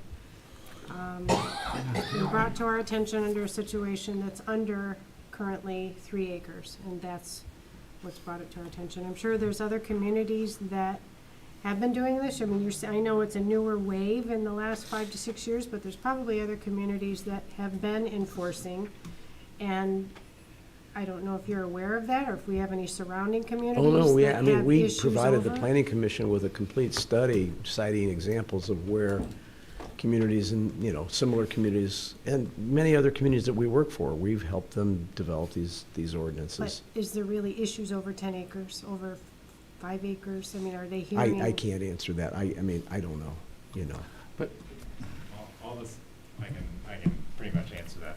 All the citations we've issued for chickens, whether it's letters sent to them for notice of violation, have been between 1 and 3 acres. The ticket that we wrote for someone that was basically had free-range chickens on an acre and a half, and they were roaming down the streets. So, all over people's yards and cars and everything like that. So they were issued a ticket, and actually we got a court order against it, so. And I would say that just in answer to this thing, look, this is, we're not asking you to come back for second reading here. So if you want changes to be made, this is the time, we would need to be directed to do it. I just have one last, hopefully, question. The restraints of the size of the pen, the run, the height, the everything, is that now going to be imposed on all properties in the whole township? With the exception of farms, which have to follow GAMPs. But so if you have 10 acres or 20 acres, you can only have an 8-foot by 8-foot coop with a, 36-foot or, 8-foot by 8-foot run, with it only being 8 foot tall and all of that. So because we're stipulating the size of the coop you can build and all of that to accommodate a 1 acre parcel. So if that coop can only be the size that's made for 4 or 6 chickens on a 1 acre parcel, then again, we're putting restrictions on, the large acre parcels for having bigger coops or bigger runs, or, whatever they want to have. And I'm not saying we're not going to technically say you can free range, because that's probably not. No. But they can technically. Is there anything preventing large acre parcels from free ranging chickens right now on 10 acres or more Okay, in the ordinance? Clerk Newbeck? I think what's proposed says structures situated on a premise shall not exceed a total of 150 square feet for each complete acre of land, provided that no single building or structure shall exceed the size of 2,000 square feet. So it's graduating with Correct. the lot As long as size. they got enough acreage. No, that's. Especially if you're over 10 acres, the license isn't even required for this. I'd like to propose an amendment to what's presented to limit the regulations, is what's stipulated here, to parcels 3 acres or less. If we see a problem, I think we can address it in the future, but from what I'm hearing, there aren't any substantive examples within our township that there are issues with neighbors with chickens in excess of that 3 acres. I'd like to propose that. Okay, so we can make a motion with that amendment. I have a question. Okay, Clerk Newbeck? Can we just have the planner rewrite that then, and then bring it back to us? This is still under first reading. Can we do that? I'm sorry. Can you Have you make that? amendments and bring it back to Yeah, us? with yeah, the- because this is not even Right, for, this is before just you a- for We can second table reading it, and anyway. He can Yeah. amend your comments. Okay? Correct. Okay. Yeah. But this is why, this is exactly why we brought this back not in a final form. Okay. Because we felt we needed some direction and consensus, yeah. Trustee Alamat? So would there be a motion to table it, or No action is requested as it you're is just not anyway. taking action? Yeah. Okay. Yeah, And they'll take our comments under advisement. but I would like very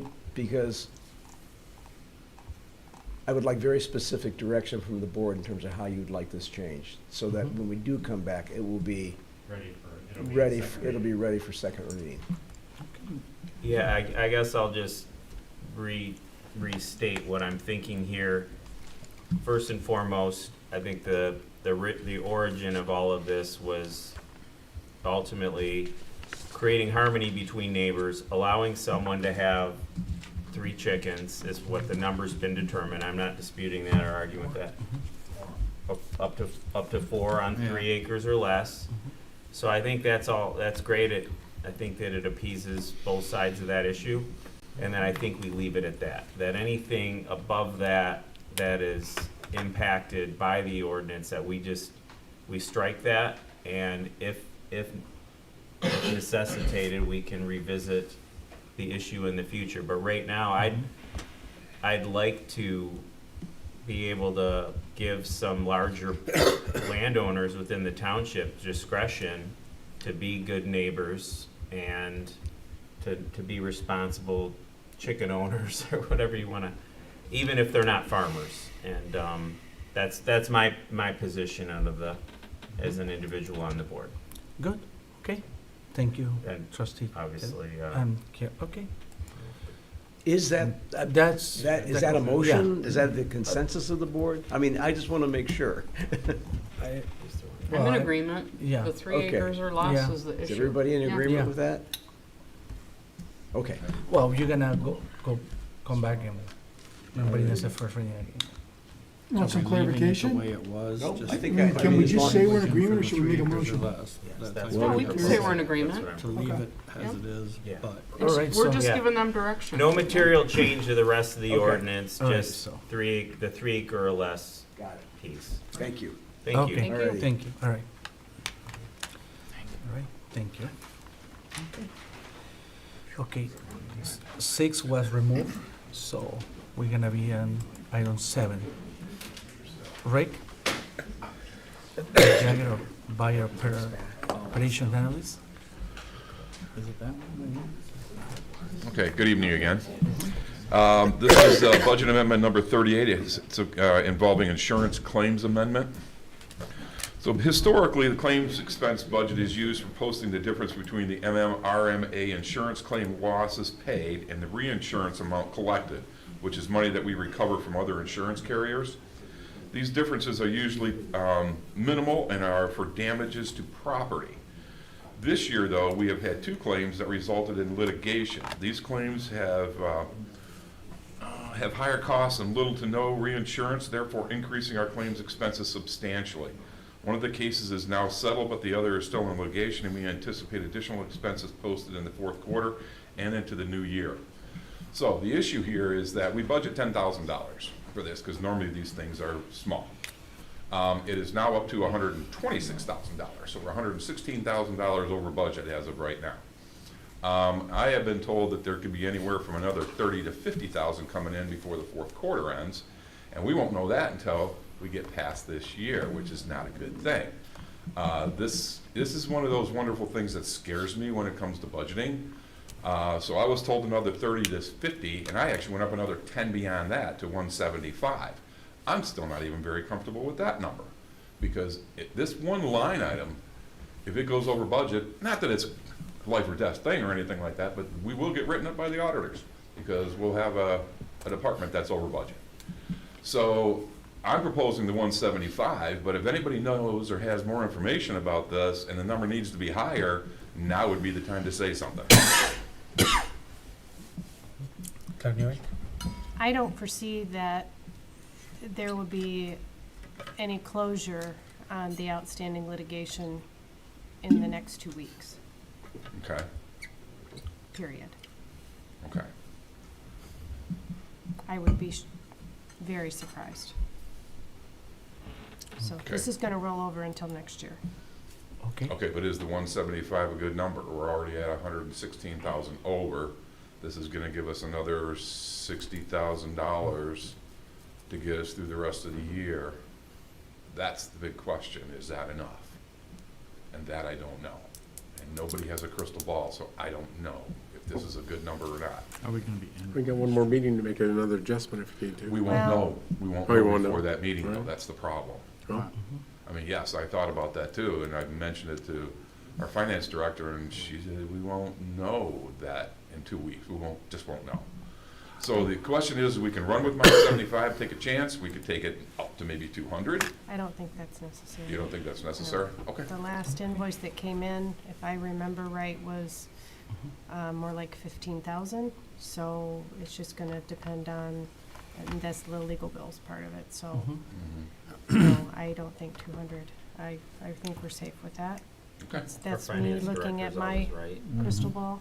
Okay. I don't know Well- about that, but, Sure. Do we know if we're gonna get another invoice this year? I'm sorry? We don't know if we're gonna get another invoice this year No, from we don't. legal, right? Not conclusively, we don't. Okay.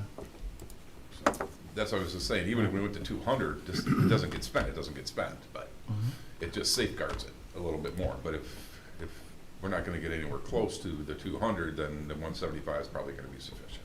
But with that being said, I'm sorry, Terry, did you take into account this current situation for next year? And are we above the 10 for next year? No, no, Okay, we are well, not, that's because then- this just recently came up when we wrote this. So I didn't realize we were that far over. You know, she brought it to my attention that Okay, we have, because should've there's chatted. been 2 large hits just recently, so. Okay. Okay. I was gonna suggest if maybe you wanted to do the 200, because then you wouldn't have the negative, and it's easy to not spend it, correct? Correct, correct. Yeah. Is it in there? I mean, do you have enough? Oh, we can put the 200 in, definitely so. We can definitely do that. That's not an Alright. issue. It's just a matter of, you know, we just gotta make sure that we get enough in there to cover anything else that might still come in this year, that's all. Okay. And we just don't know what that number's gonna be. Okay, Terry, you would like to make the motion? Sure, I'll move to approve the 2023 budget amendment number 38, modified to increase up to $200,000. Support. Okay, I think we shouldn't say up to, or we'll just say an amount of 200,000. That's fine. okay. Motion have made and second. So, all those in favor? Any opposed? Okay. Okay. Thank you very much. Thanks, Rick. The next is, as you know, after trustee Estonia resigned, we appoint trustee Jim Tadder, and he gonna fulfill of the committees, Matt Estonia, trustee Estonia used to be, you know, part of it. So I basically presented this recommendation just to appoint Jim, and the committees need to be fulfilled, so. I need a motion. I'll move to appoint Jim Tedder to the Parks and Rec and Senior Advisory Committee with a term to expire with his term on the Charter Township of Independence Board of Trustees. Second. Okay, Support. all right. All those in favor? Aye. Any opposed? Motion carried. Motion B. Yeah, you can vote for yourself. We encourage it. Yeah, thank you. I move to appoint Jim Tedder to the Investment Advisory Committee with a term to expire with this term on the Charter Township of Independence Board of Trustees. Support. Okay. All those in favor? Aye. Any opposed? I'll move to appoint Jim Tedder to the Wamega Lake Improvement Board with a term to expire with his term on the Charter Township of Independence Board of Trustees. Support. Okay, all those in favor? Aye. Any opposed? Okay.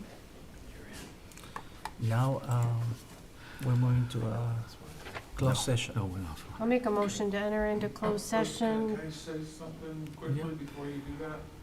I forgot we gotta go. The public hearing that we had, that I just presented for the budget, aren't we supposed to open it up to the public and We close did. it? We did. Oh, we did? I Yeah, didn't. there was no question, there were no Yeah. questions. Oh, It okay. was open and closed Great work. within 1 Yeah. minute. Yeah. Oh, okay. Yeah. I totally missed it. then. Okay. Yeah. You were probably sitting You down. blinked. Yeah. It would happen during the applause. Yeah. You missed What that. happened? Glory of it. Yes. I'll make a motion to enter into closed session pursuant to MCL 15.268D and MCL 15.268H and MCL 15.243G to discuss a legal opinion addressing the potential purchase of real property by Independence Township at 8:55 Second. PM. Roll call. Clerk Newbeck, yes. Treasurer Brown? Yes? Trustee Morocco? Yes. Trustee Alamothu? Yes. Trustee Ritchie? Yes. Trustee Tedder? Yes. Supervisor Aliaga? Yes. Motion carried.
We are back in session.